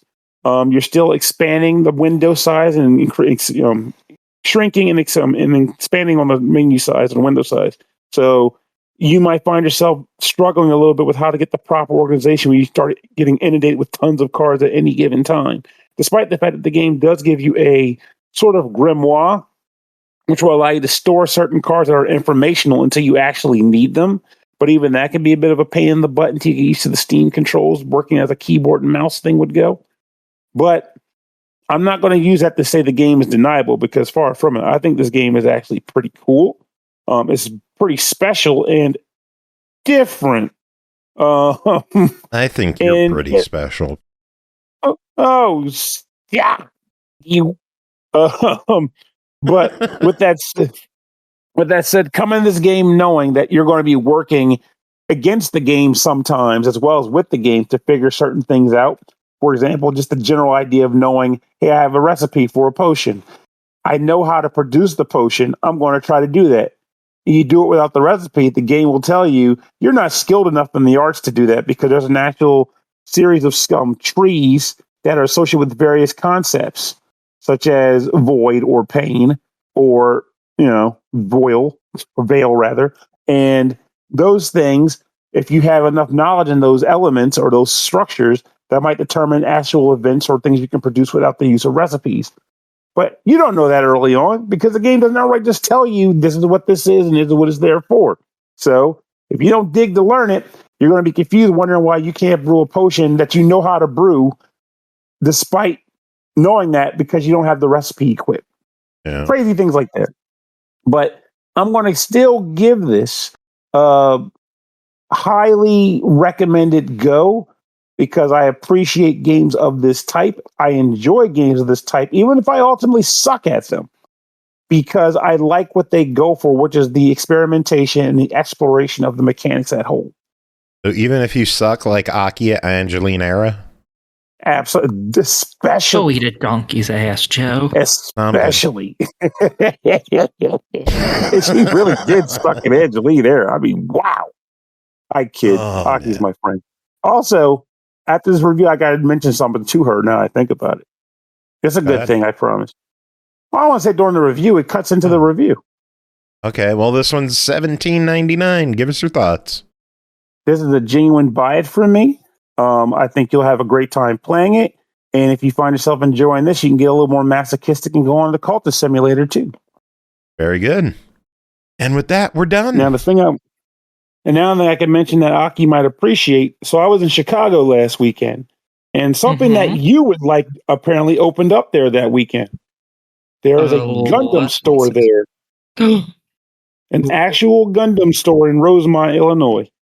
It is one train stop away from the airport. And my friend went there. I didn't go with him because he had to stand out in sub-zero temperatures for an hour before he let everybody in. Would have been worth it for Gunpla, I promise. Oh, he loved it. He loved it, which makes me think you'd probably love it too. So that's something for you to keep in mind as a project for you. And for what I understand, it's actually not a pop-up. There's an event there that's a pop-up, but the store, from what I understand, is there to stay. Hey, Aki, there's a Gundam store. That's kind of the noises I've been making. I knew you'd come! All over their face. Now that's respectful. Exactly.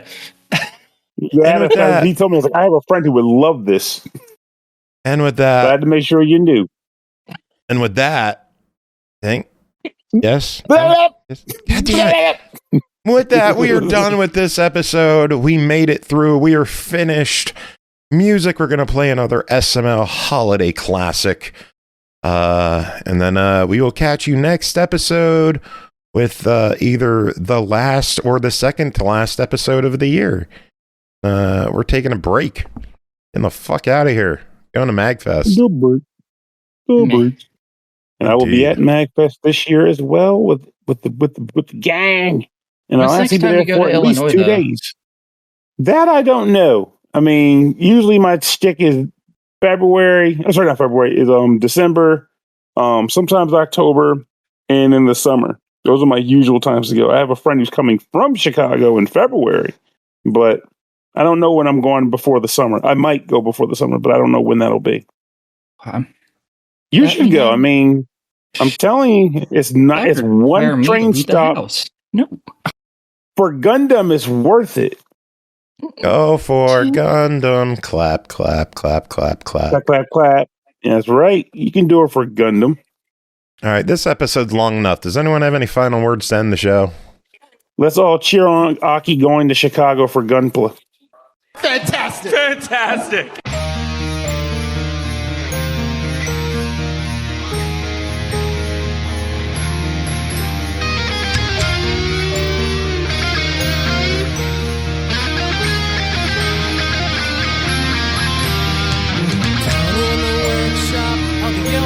Toys, the good Gentile girls and the good Gentile boys. The boss busted in, nearly scared him half to death. Had a rifle in his hands, cheap whiskey on his breath. From his beard to his boots, he was covered with ammo, like a big fat drunk, disgruntled Yuletide Rambo.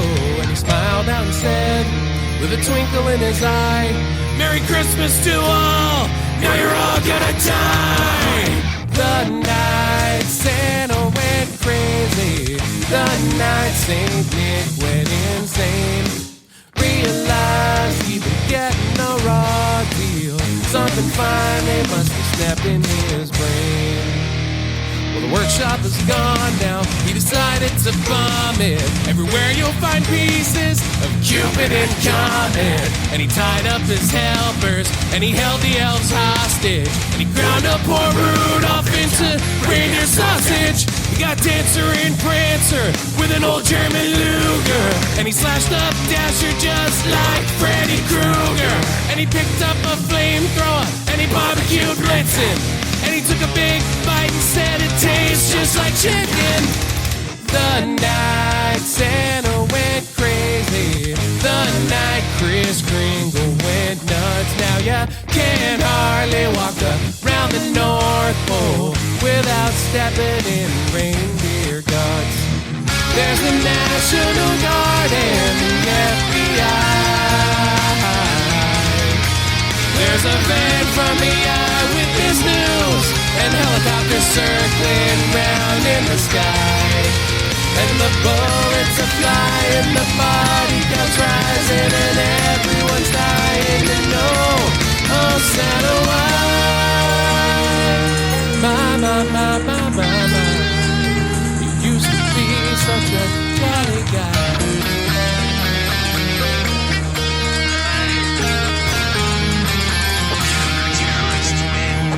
Yes, Virginia, now Santa Claus is dead. Some guy from the SWAT team, little hole through his head. Yes, little friend, now that's his brains on the floor. I guess they won't have the fat guy to kick around anymore. But now there's no more presents for the children's enjoyment, and the elves have to wait in the line and file for unemployment. And they say Mrs. Claus, she's on the phone every night with a lawyer negotiating the movie rights. They're talking about the night Santa went crazy. The night St. Nicholas wept, broke his back for some milk and cookies. Sounds to me like he was tired of getting chipped. The night Santa went crazy. The night St. Nick went insane. Realized he'd been getting a raw deal. Something finally must have snapped in his brain. Oh, something finally must have snapped in his brain. Hell yeah, something finally must have snapped in his brain.